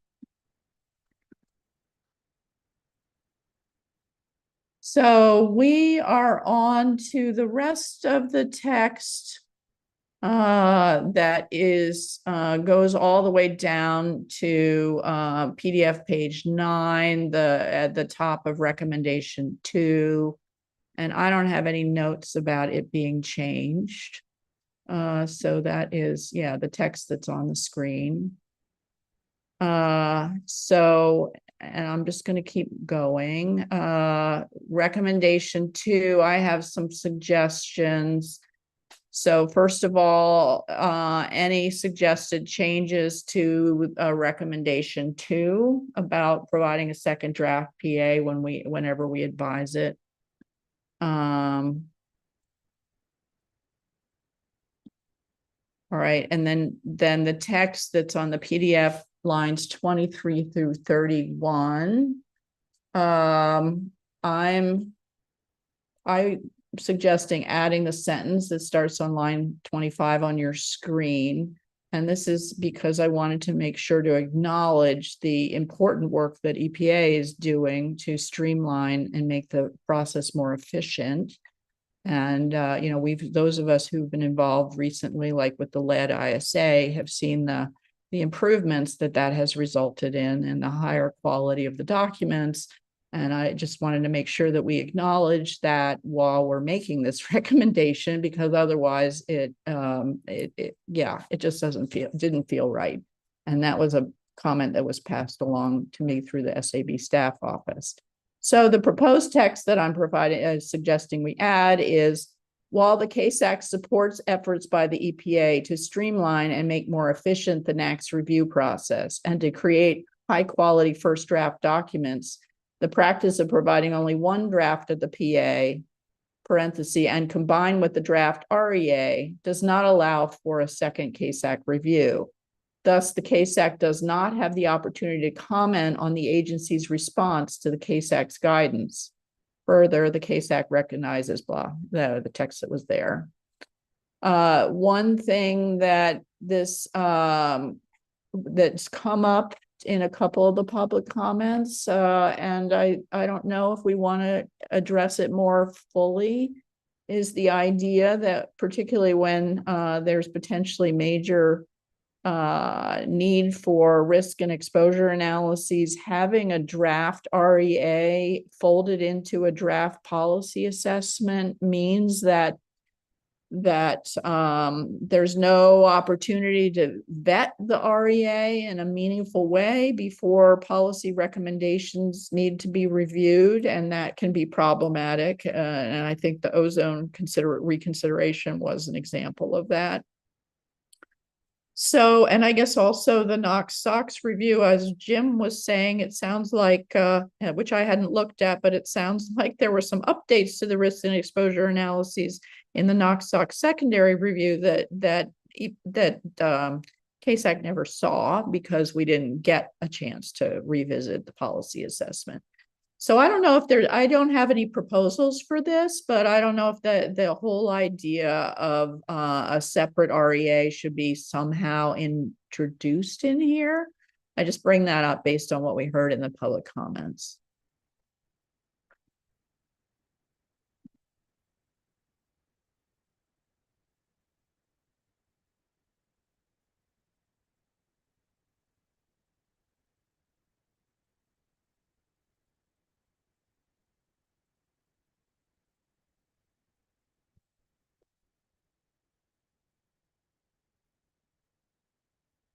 All right, so I'm not seeing anybody raising their hand or anything. So I assume that everybody's okay with this proposed addition to the text.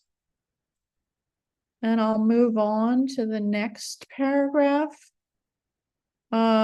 Which, let's see, where was this in the document? So this was on page 5, PDF page 9. Lines 33 through 44, and I also have some suggested changes. Again, sort of getting at the idea of a separate REA, just articulating the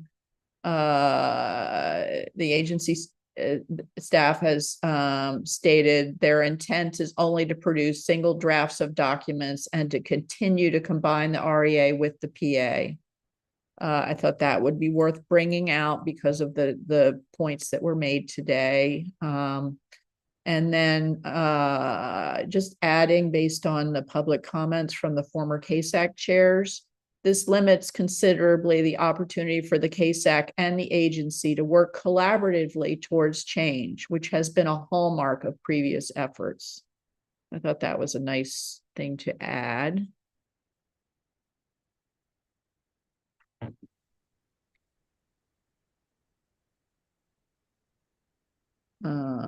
So let's see.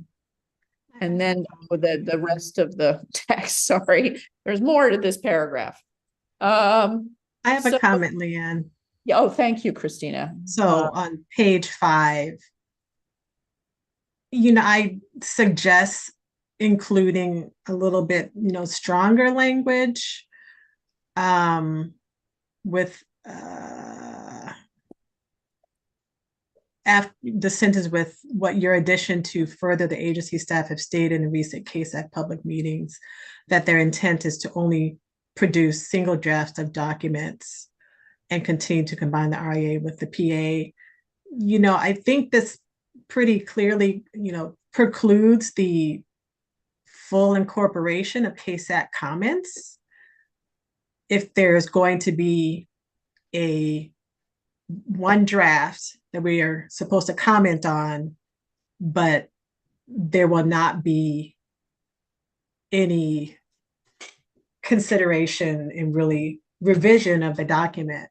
So, I would be in favor of including that very much limits or precludes the full, authentic consideration of CASAC comments.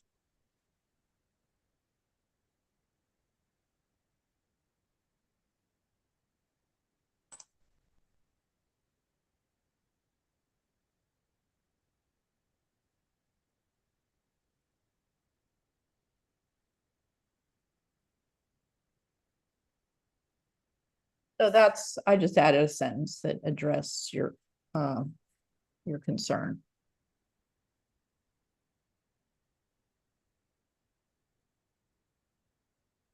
I would maybe not use authentic here. Okay, just full consideration. Okay.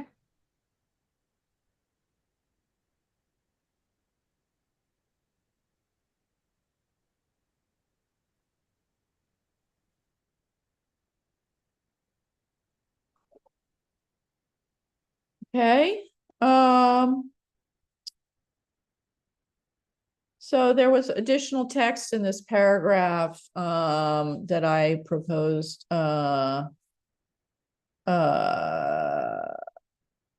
so this next sentence sort of gets at the idea without directly saying that we need a draft of the REA before the PA, but this includes provision that the CASAC review a sufficient breadth and depth of REA analyses. We could put something in there like prior to addressing policy related conclusions if people wanted to. Mark. Sorry. Yeah, I was just a simple edit thing. I mean, REA stands for risk and exposure analysis, right? Oh, yeah. Yes. So just maybe I'll just yeah.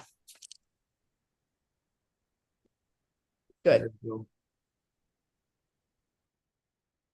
Do we want to say something more at the end of that sentence, like prior to evaluating policy arguments? Or do we not want to be that prescriptive? I mean, I don't think we need to be that prescriptive. Okay. I Christina. was going to say the opposite. I was going to say yes. Mark, you and I are on like opposites today. I was going to say yes because we are coming down on opposite sides, but I'm willing to yield to your expertise on that one. I just think that I don't think it's prescriptive. It's just describing exactly what we mean. I think it's important to be clear because we want to have that before considering the policy arguments and analyses.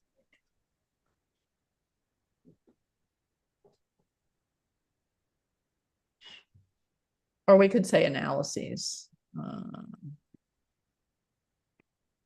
Considerations? Prior to consideration of policy. Whatever you think, Leanne, for that last word. I don't know either. It could be recommendations. I'll just put a note. Okay, yes, recommendations. I think that's a wordsmithing thing. So we'll make sure that we'll think about that, make sure that it's the best word. Then I also suggested first of all, the edit on number 2, come to agreement, that took out the word consensus. Because as we've been clearly pointed out, we're not a consensus committee, so we should not be prioritizing consensus. But I do think that agreement is valuable, so that's why I just changed the words. And then based on the Samet and Diaz-Rue comments, I added another number, which is now number 4, does not provide the opportunity for the CASAC to provide further advice based on the agency response to its guidance. So those are the other suggested edits to this paragraph.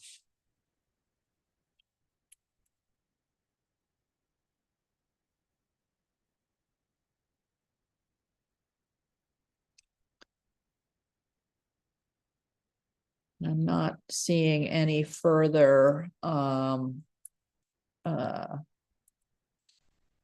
comments. And then I was suggesting, this is also based on the Salmon and Diaz-Roux comments, that I thought this was a valuable point they made.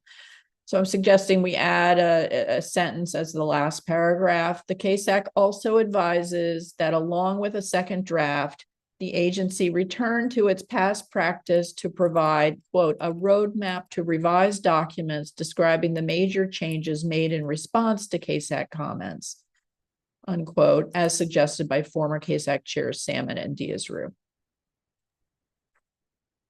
Yeah, I agree. I think that that was a very helpful comment from them, and I agree with adding that. And I wanted to just also, Leanne, it's very helpful for you to have gone through and made these edits in response to the public comments ahead of time, which makes this whole editing process possible.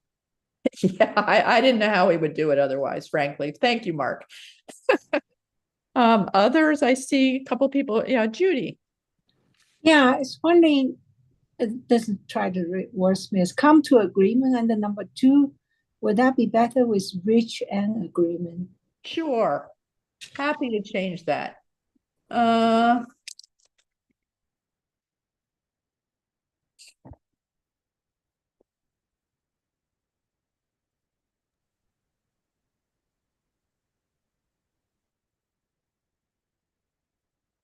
All right, I know this is a lot to digest, so I don't want to rush too much.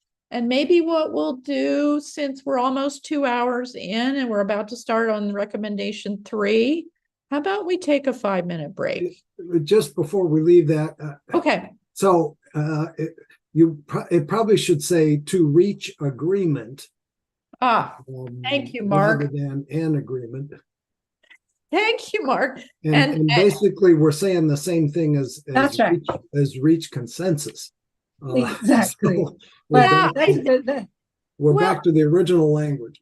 Well, my understanding, and I'm not an expert in this, and if there's somebody from EPA staff, which would only, I guess, be Tom or Aaron, who could weigh in based on who's here, who could help us understand the nuance between being a consensus committee or not, which is the point I think that the former CASAC chairs made.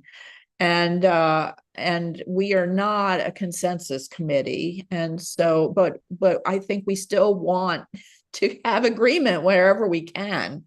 So that's why I think removing the word consensus is important, because we are not a consensus committee. And again, I don't fully understand the depth of the nuance of that, but I just wanted to not allude to the fact that we're a consensus committee. Yeah, that's fine. Okay, we can come back to anything we've already discussed. I'm going to recommend that we take a 5-minute break. Do people need more than 5 minutes? 5 minutes enough? 10 minutes would be good. 10 minutes. I hear you. 10 minutes. Thank you. 10-minute break. And we'll come back and hopefully we can finish all of this in the next hour. Thank you, everybody.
Right, everybody, welcome back.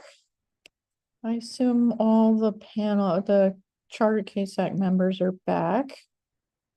We're on recommendation 3. And so the first thing I wanted to check and see if on the PDF, this is page 10, lines 3 to 5. Are people okay with the recommendation about the reconsideration review?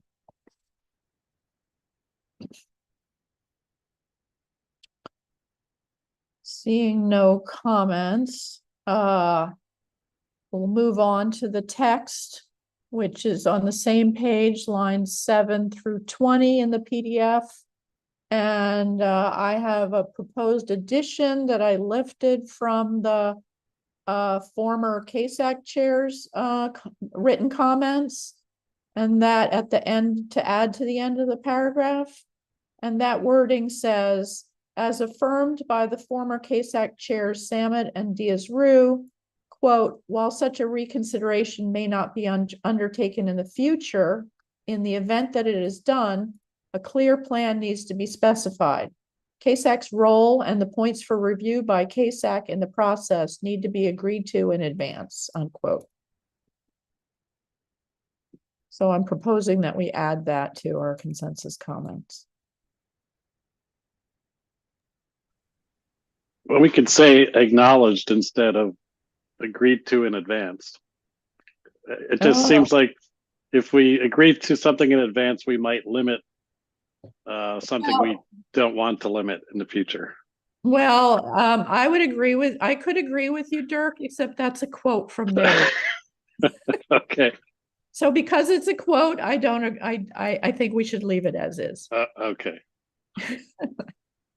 And I'm not sure. You can look at the text and see if there's somewhere else you want to put that in, or if you want to add a sentence to the end or something, but that's a quote, so I'm not going to change that. So moving on to Appendix A. This is the table that is about all the various rules and CASAC recommendations and reviews and so on. I wanted to highlight, there's a comment here, I wanted to highlight this particular summary of the CASAC discussion because Jim Boylan asked that be changed because, as I understand it, and Mark can affirm as he wishes, that there was also a single person that disagreed with the majority. However, the letter and the way it was written is what is in this box, some and others. And therefore, since I don't think our job is to do anything but reflect the official documents, I recommend we leave that as is. So I'm recommending not changing it in spite of Jim's request. And then the other thing to change in the table is we had a reason, which I deleted here, for the dissenting opinion, and I suggest we just remove that as unnecessary in the table. And I think that would respect Jim's request for a change.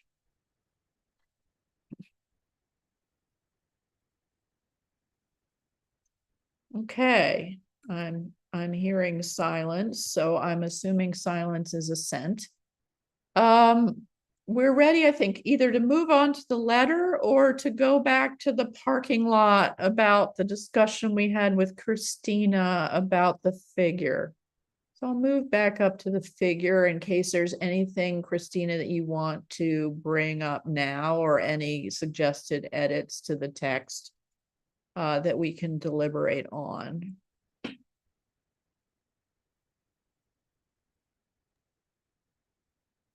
Well, I did some quick looking and didn't find another figure which talks about, which presents how CASAC and the public's feedback is considered. So I still think that would be a good idea. I think And, it's, and it may be there, but I just didn't find it when I was looking. yeah, I hear you.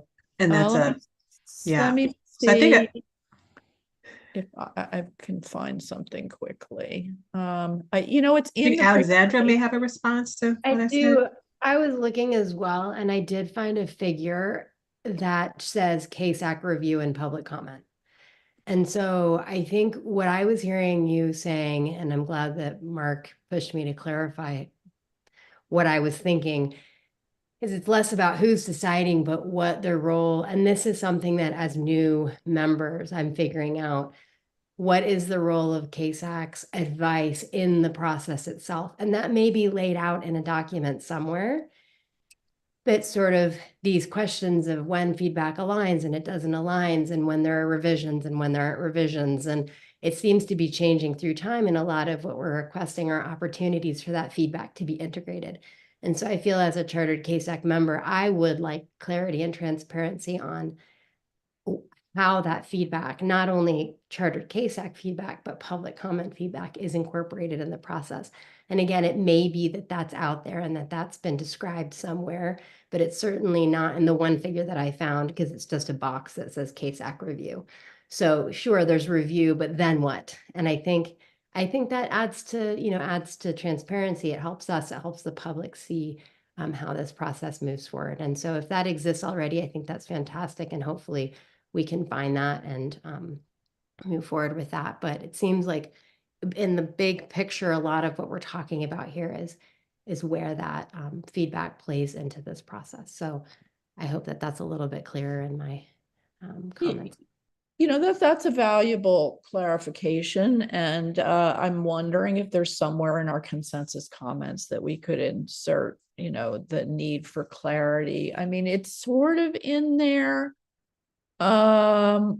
Well, here it precludes the full consideration of comments and opportunity for the work collaborative towards change. That's not really, it's sort of in here. It's also at the end, this is all in recommendation 2, this new text from Salmon and Diaz-Rue, provide a roadmap to revise documents describing major changes, so it's this, I don't think any of this is directly getting at that point that you made, Alexandra, but it's sort of in here. And if we could figure out a couple of sentences to say directly somewhere in our consensus comments, I think that could be value added, because I think that's what I'm hearing is the nub of what you and Christina are saying is like how does this, where are the decisions made in a way that, and how is our input incorporated? And certainly I think those of us who are on the NAAQS secondary review and even the ozone review, it was, all the reconsiderations, they're an abbreviated process anyway. So it's been a challenge to really figure out how our feedback is used. I've seen that in the reviews I've chaired. So Alexandra articulated that very well. And I'm wondering if we could add language to recommendation 3. Oh, if it's possible to expand that beyond reconsiderations, or if this would be something separate as part of 2, like you were saying. Yeah, I'd be reluctant to fold a piece of general advice about the process into a reconsideration advice. Okay, I see that. So I see it probably belongs in recommendation 2. We could expand it because I think in our comments, we don't have to just stick with the idea of a second draft, but we could just generally expand upon the idea that we need to know how our feedback is incorporated. I mean, when we're not, there is typically documents are finalized and CASAC advice is somehow incorporated, and we're not asked to review that, but some of that information is shared with us and people don't necessarily have the bandwidth to look at it. But yeah, I think some of that does happen, but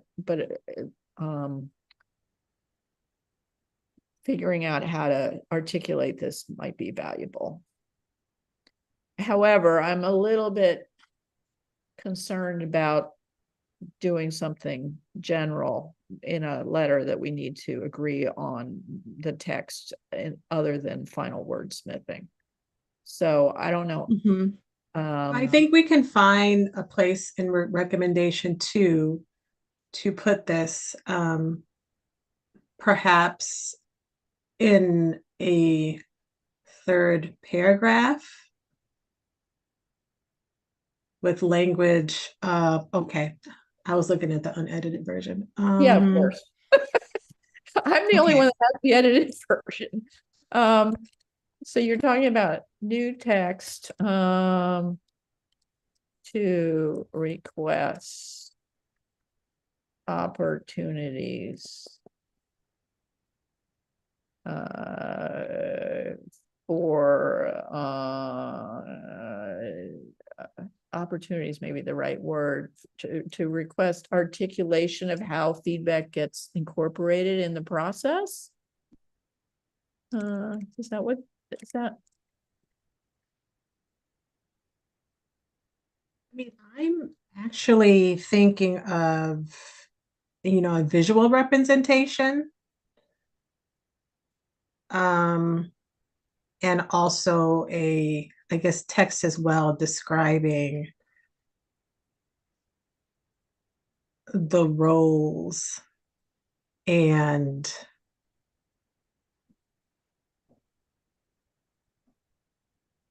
feedback from CASAC.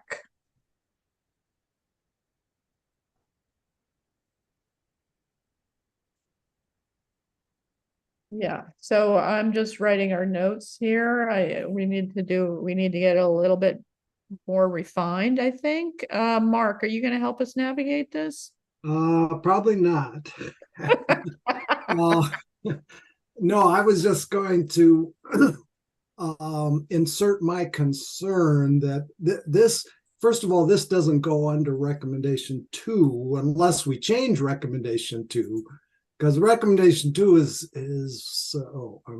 there it is.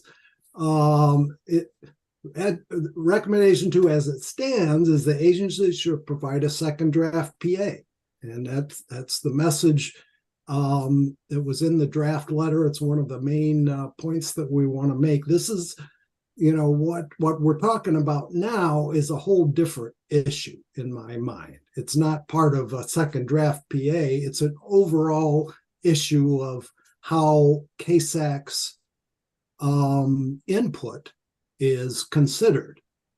And I personally don't think that should be part of this letter. It's a whole different topic. I don't see it as a need myself. Again, I think it's partly spelled out in the Clean Air Act, in the original and revised wording of the Clean Air Act, what CASAC's role is and the advice we're supposed to provide. And it's really whether EPA takes our advice is really the administrator's decision. Generally, there's a lot of history with all the many reviews over the years. So some of it is, anyway. So to me, this is a whole different issue. It would need to be a recommendation 4. It's something we haven't discussed at all. And personally, I don't think there's a need for it, and I wouldn't add it. But that's my input. All right, thank you. And I certainly agree with you that it doesn't belong in recommendation 2. As I'm reviewing the recommendations and where it came up in the first place was recommendation 1B about the decision process and flow chart. So it fits better there than it does in the second draft. And so you know what it does fit with is the comments from Samet and Diaz-Rue about EPA letting us know what revisions they've made. I forget where that is in Yeah, this. You talking that's about the roadmap that we were just, oh, yeah, okay, so maybe is that a place to put it, just to say, in addition, we maybe here we could put something. I'll just copy this in for a second, so we don't lose it. No, I think you were just on it, Leanne. It was No, back on, it was back under that other. No, I deleted this text, what I was, but I think what Mark is saying, if we're gonna say anything, even though it's under the reconsideration review, we could say it here because it's related to this point, right? That the former chairs made. No, it was the other point No, it's a describing different- that they it's not should here. describe what they've done in response to Yeah. the revisions. Yeah, it's not this comment, Oh, Leanne. It's that was Sorry. back where in you were just at. recommendation two. oh, I'm sorry. I apologize. Thank you for getting me back on track. Oh, this is it. It's up further, I thought. I know it's in here. Gosh, where is it? At the end of recommendation two, Leanne. Last sentence of Oh, recommendation. all right, thank you.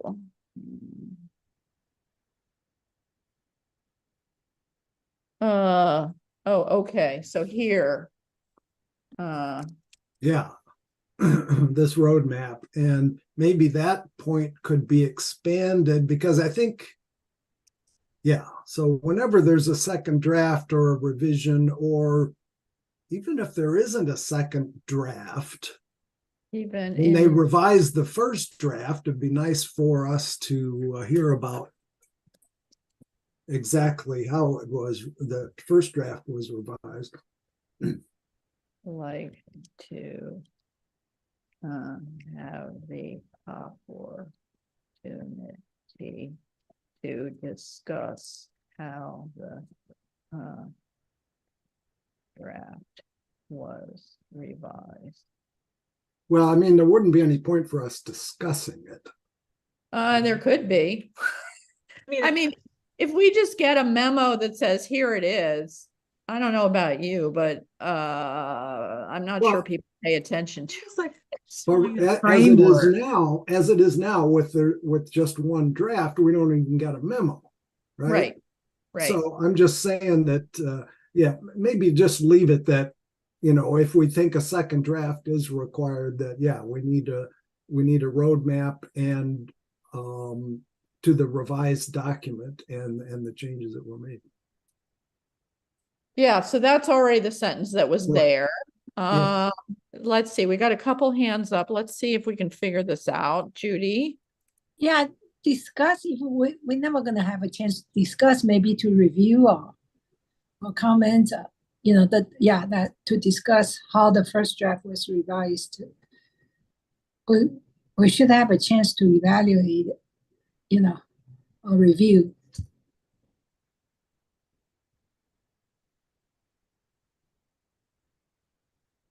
Yeah, that'd be good. Thanks.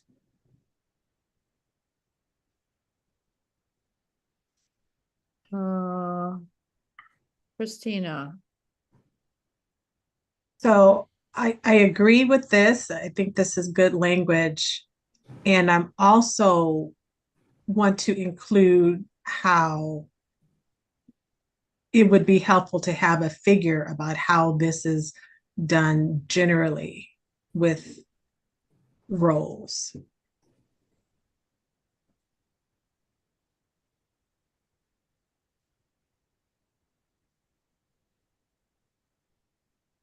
Got some text?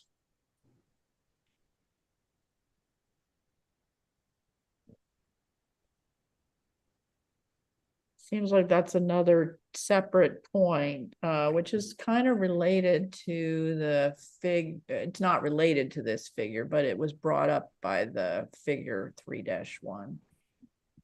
Wherever it is, it's up above. I mean, if we want to, not trying to be too prescriptive, but, extend this roadmap so that it's a document describing the major changes made, but also, so not only text, but also a figure.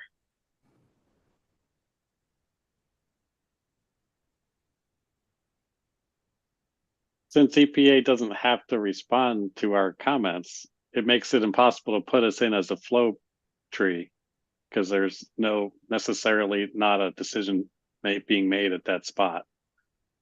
I mean, the administrator could ignore our comments, but we have to provide them. I mean, What? Yeah, go ahead, Christina. So, I mean, ultimately, but this is more for inclusion of comments and feedback in the documentation, not with the administrator's final decision.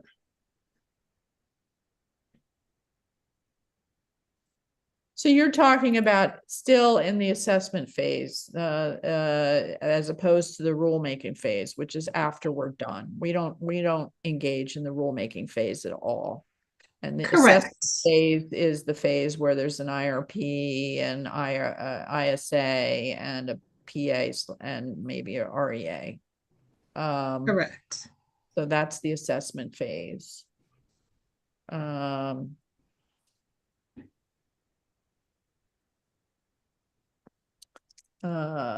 Maybe I'm trying to respect your thoughts, but it's hard to do this in real time. I mean, pretty much I'm saying we have agreement on the language that was suggested by the former CASAC chairs about a roadmap for how the changes will be incorporated. This is also a figure showing how those changes will be incorporated. But that's going to depend entirely on, what needs to be changed or what is changed. And I can't think of a single figure that would, apply to every possibility. I mean, we may be requesting a whole new reanalysis, for instance, of a whole change to the exposure assessment situation or the risk analysis or the statistical approach. And each review is different. There's no single figure that I can think of that would help that. Yeah, I mean, I think that a figure can show all of that, just like the previous figure. It doesn't include all scenarios there as well. It doesn't say if there's a difference in X, there has to be Y or something. So I think it'll be something that is helpful, but we don't have to specifically say it has to look like X. So, I'd like us to move on. How about the draft text that I added?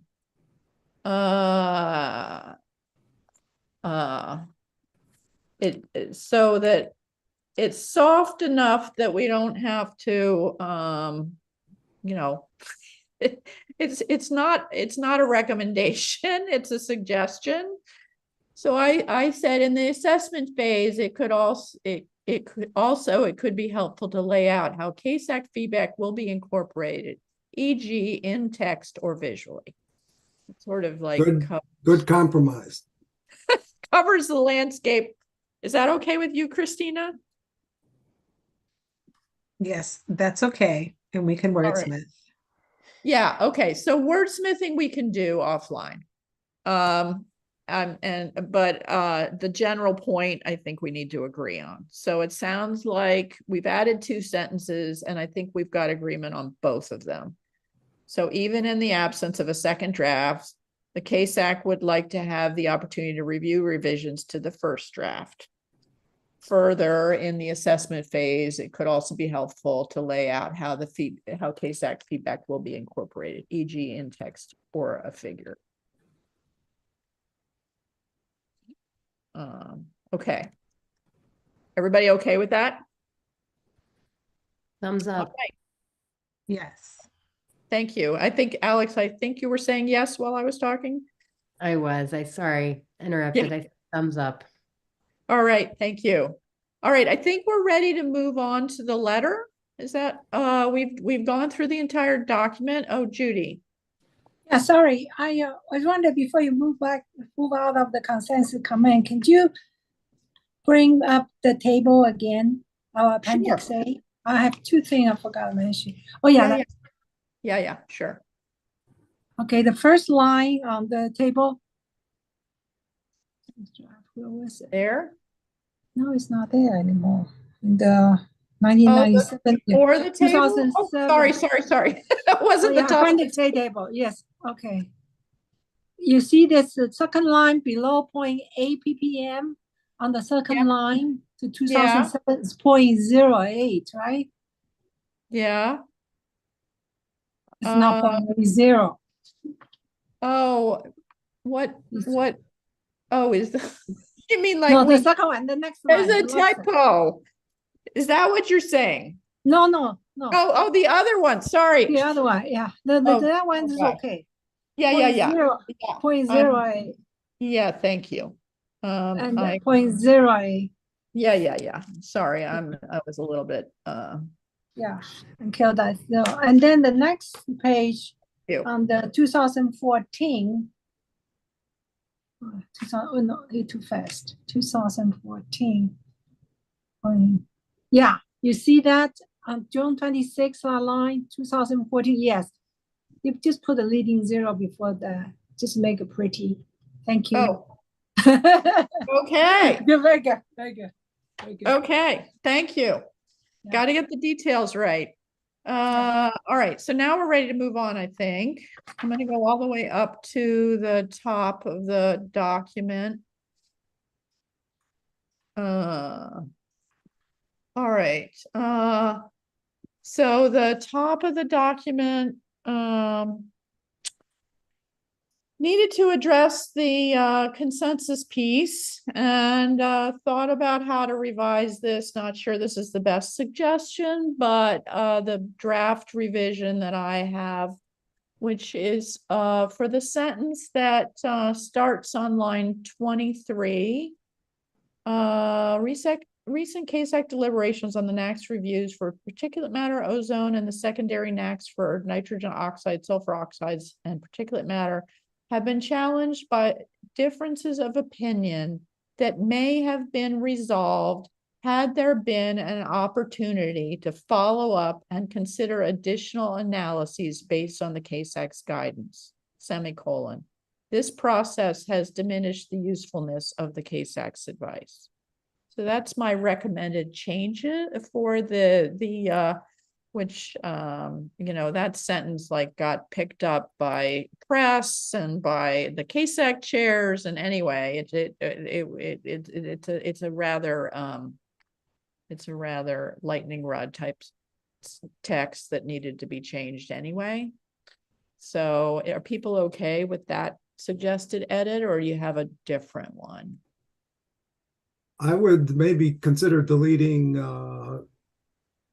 follow up, and so just say, had there been an opportunity to consider additional analyses. Okay. Sure.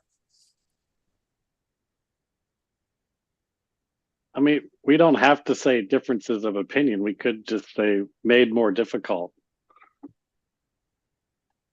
Well, where are we going to say that? Have been challenged by made more difficult? What are you saying? Have been made more difficult because there was not an opportunity to consider additional analyses or something like that. If we don't have to emphasize the division.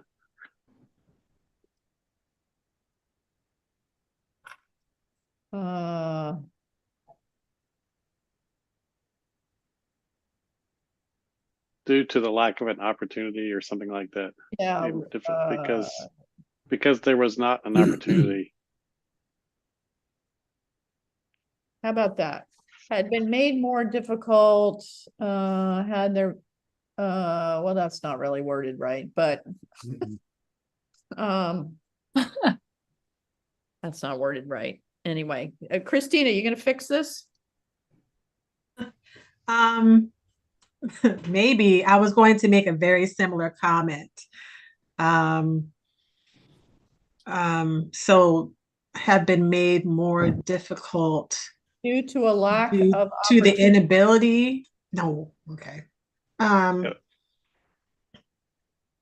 How about that? That looks good.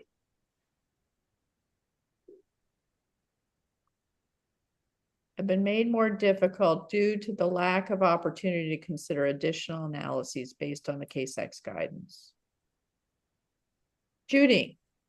Yeah, just the previous sentence, the formal name for is not nitrogen oxides.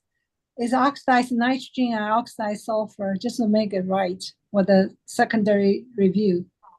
Judy, what will we do without you? That's the formal name, yeah. Oxides of sulfur. Yeah. Just looks like we know what we're saying. We should know what we're saying. And I do, you know, and we do benefit from Aaron going through this, which presumably he will do at the very Aaron end. didn't catch that, huh? Yeah, well, I don't know that he's done it yet, but he usually makes sure that we look like we know what we're talking about. That's good. Thanks. In some of these details. Yes, thank you. I have another suggestion. Sure. To remove the term process, because I'm not sure if this has been a clear like process to not include. It's just not been included. I don't think it was really the intention of EPA like not to include, but it just hasn't been included. Got it. Good. Have been made more difficult due to the lack of opportunity to consider additional analyses based on the CASAC's guidance. This has diminished the usefulness of the CASAC's advice. Okay, we're okay with that?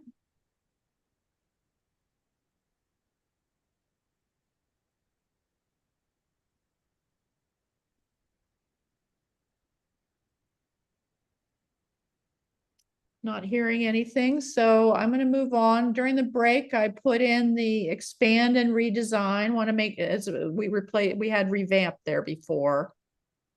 Want to make sure everybody's still okay with that wording. Expand and redesign its decision prior. Did we just say redesign and drop? Yeah, that's what I was going to say. I would get rid of expand and. Yeah, I would agree with that, given our what we've decided. Okay. All right. That'll get changed everywhere. And then I had, based on the public comments, I was proposing the very last sentence, which we appreciate the opportunity to provide advice. And we urge you to expeditiously clarify and update the NAAQS process. There should be consistent, up-to-date, written approach to the process that is consistent with governing legal requirements. We'll wordsmith that because there's two consistents in there, but how about compliant? A compliant, you mean? Compliant with governing legal requirements. Oh, right here. Thank you.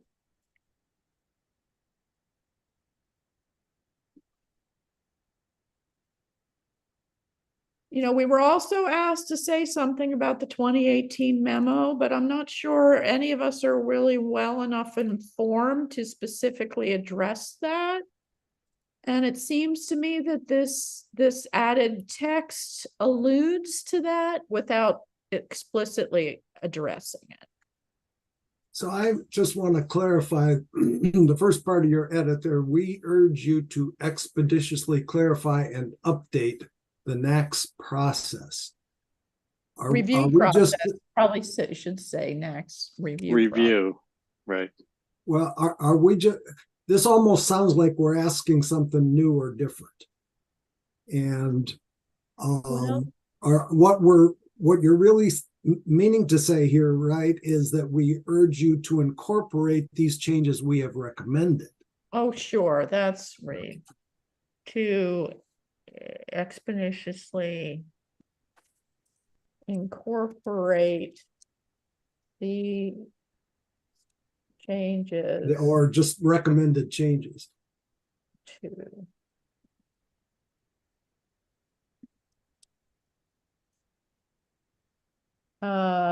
into the next review process. And maybe like listening to the public comments. Maybe we should add something else like and address other needed changes or that we haven't commented on, or I don't know. Do we say anything else? Because it feels like there was more that really needs to be done that we're not really well enough informed to comment on in this process letter. Yeah, I don't think we want to do that unless we know what we're talking about. Right.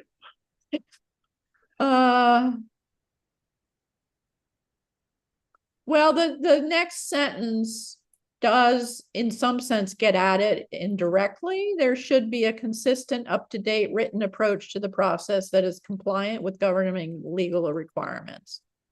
So that doesn't say anything about other stuff, but it does kind of imply that maybe more needs to be done than what we're recommending.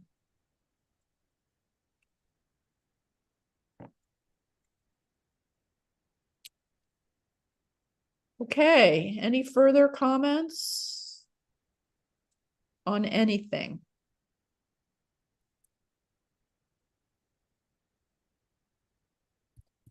So the next step is for us to have final disposition of the report, but before that, the revised agenda that Aaron sent out allowed for clarifying public comments.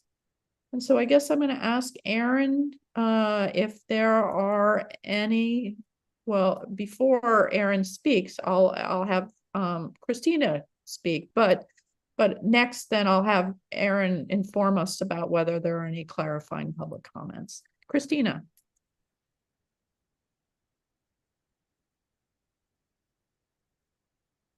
So this is, I don't have any language for this, so this may just be a statement, but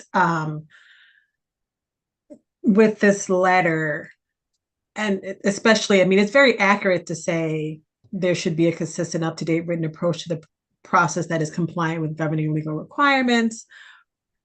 But, you know, I'm just hoping that the EPA staff understand that these recommendations are to ensure, you know, a positive process also that's in, you know, compliance, and that, you know, we are also taking into consideration all the work that they do, and that this is also meant to assist in an efficient process as well.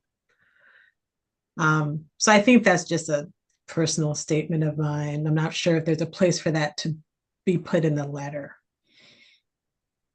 Yeah, I did insert something in the consensus comments about sort of recognizing that acknowledging the work they've done to streamline the process. And I made some opening comments, you know, about how much we're really trying to support them, not argue with them. But yeah, if we can figure out a sentence or a phrase to put in, I'd be happy to consider that. Why don't people reflect on that? It looks like we have at least one clarifying public comment. And I'll turn it over to Aaron, and then If anybody has any ideas before we reach our final disposition on the report, we can try to add that. So I'm going to stop sharing because I imagine that it will be distracting. And I'm going to turn it over to Aaron. Okay, yes, we have one clarifying public comment from Seth Johnson with Earth Justice. Thank you. Just sort of from listening to your discussion, a meta point I was getting was, there's a lack of clarity about how EPA's overall review process works. And some members who have been on CASAC for longer have developed understandings of how it works. And some members who are newer to CASAC don't have the same understanding. And so I think that cuts for two things. One, EPA needs to clarify what its process is. And two, I think it also cuts for, making clear, for example, in your discussion on the figure, making clear that, that figure is EPA's process for the PA. And it's the EPA staff that's developing the PA as a tool for EPA's management. I'm thinking about how this letter is going to be taken, because you've all been participating in a discussion for the last several hours and been thinking about this a lot. And the people who are going to be reading your letter will not have been listening to this discussion, and they will not have been thinking about it in the same extent. So having the letter be as self-contained as possible and not require additional contextual knowledge based on having read dozens of PAs over the years will, I think, make it a more effective tool and more likely to be taken up effectively moving forward. So yeah, that's I guess that's my comment. And I think, I think it also, like I said, cuts for urging, sort of an overall frame of, we think, picking up on what Dr. Fuller said, I think that was helpful, was you're offering these comments in the spirit of trying to make sure that this process works as efficiently and effectively as possible so that you can do your job well and EPA can do its job well. And clarity in the whole process is really important. And that sort of as like an overarching kickoff frame for your letter has some appeal to me, at least. I think those are my comments. Okay, thank you. Anyone want to follow up with Seth at all?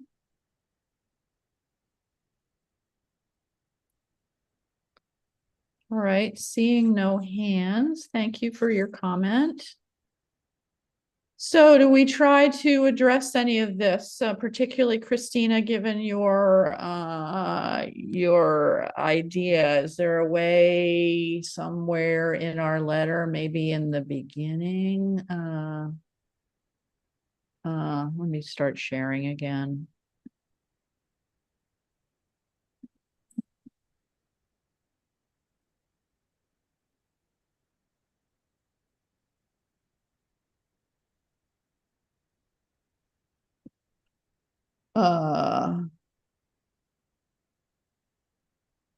So is there a way here? Our goal is to offer comments in this. This is not wordsmith, but spirit that the process works as efficiently and effectively as possible for EPA,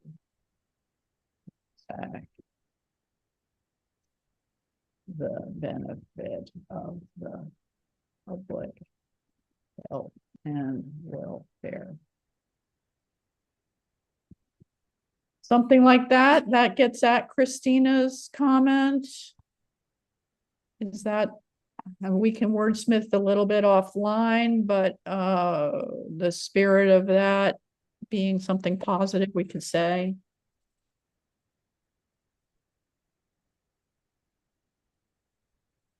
No, I think it's good.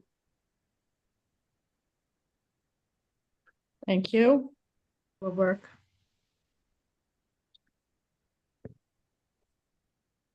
And then the other thing is, should we put something in about the figure? Not this figure, the other figure. I mean, I would like to say that we'd like to see the other potential NAAQS examined before a decision is made on the current one. So I would still suggest reversing what we're seeing there. So first of all, okay, let's hold that for a second, Dirk. Let's come back to that. I want to finish this thought first. I think we maybe already say the CASAC notes that the agency decision process has been summarized in the flow chart.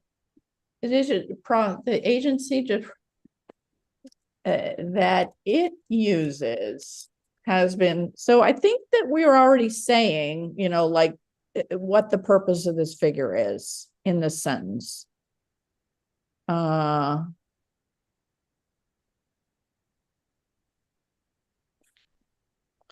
So then, Dirk, you want somewhere to put in something about suggesting a reversal, like an EG kind of suggestion. You have somewhere to put that in? Well, just if we look at the image, it's just the decision to retain the current is the current standard adequate is occurring too early in the process.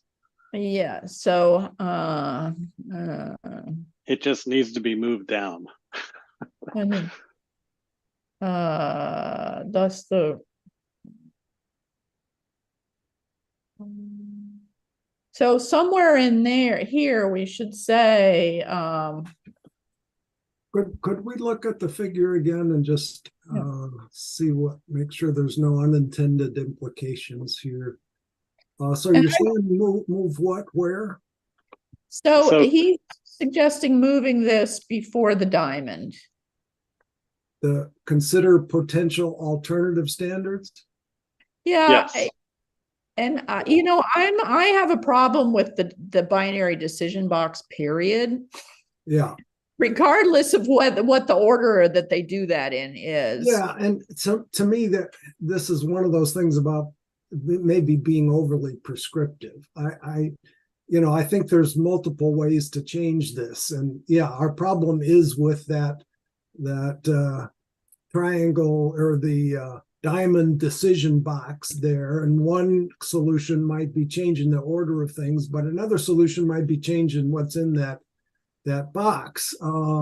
So I would favor not being prescriptive about this, but just making sure we're clear that what the problem is and let them figure out the solution. And so our text, I think, well, hopefully does that. These two boxes flow into a decision box, a binary decision box. Does the available information call into question the adequacy of the current standard? Yeah,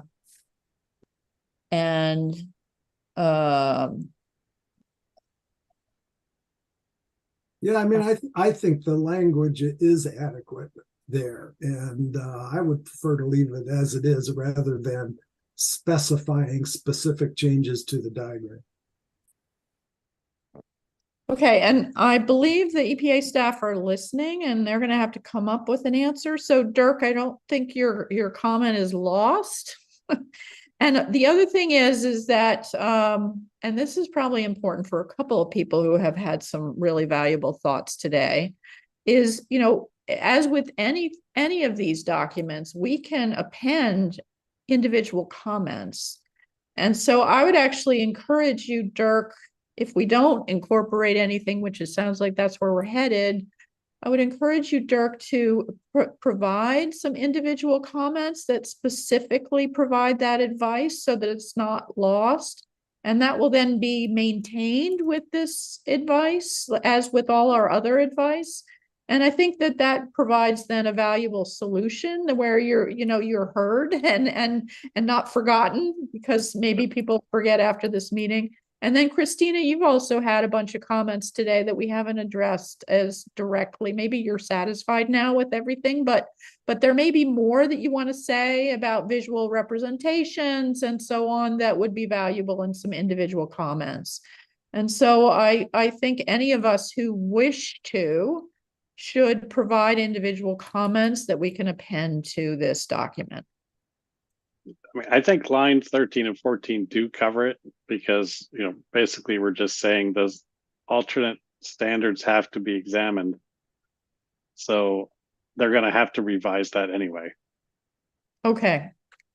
Okay. So I think, are we done going over this? Are we ready to reach our final disposition of the report? So what we basically need to do is affirm that we agree with this report as revised, at least with the caveat that we can do some and I'll stop sharing. We can do some final wordsmithing, as needed offline and reach consensus on that. But I want to find out if people agree to the report as revised. Yeah. So let's go through everybody just to make sure. Let's see, where are we? Michelle, I don't think ended up showing up. I haven't seen her. Judy, do you agree with the report? Yes. Thank you. Nice job. I also want to thank Leanne for such a tremendous effort to put this together. It's amazing. Yeah. Well, thank you, Judy. And it's been a pleasure working with you all these, whatever it is, 9 years, including the 3 years that we were not on CASAC. So I'll miss working with you. Yeah. Dirk. Yes. Thank you. Mark. Yes. Christina. Yes, I agree. Thank you. Alexandra. Yes, I also agree. And I agree as well. So hopefully hopefully we'll be able to get some input from Michelle, but it sounds like we are moving forward. So I think next up in the agenda is summary and next steps. So the next steps are that we will work offline to do the final wordsmithing and accepting of the track changes.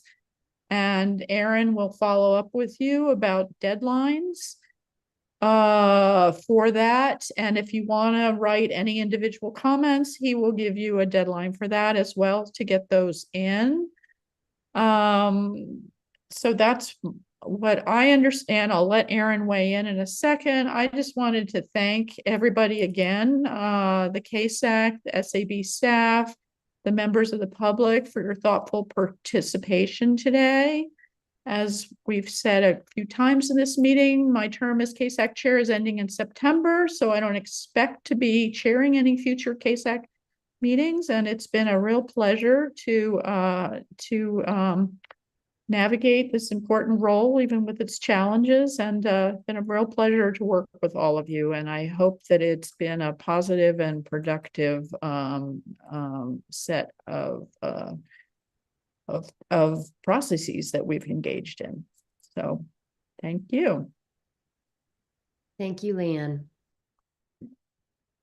So turn it over to Aaron now. Yes, thank you, Leanne, Mark, and Judy for your years of CASAC public service, and Leanne, especially for your chairing CASAC through these last several years. We really appreciate all of your public service. So thank you again for everyone's participation, members of the public. Public input is always valuable, and as you can see, it made a big difference in changing this report, making revisions for this report as well. Okay, thank you, everyone. We will be in touch with action items, but we can be adjourned. Thank you. Thank you, Leanne, and everyone.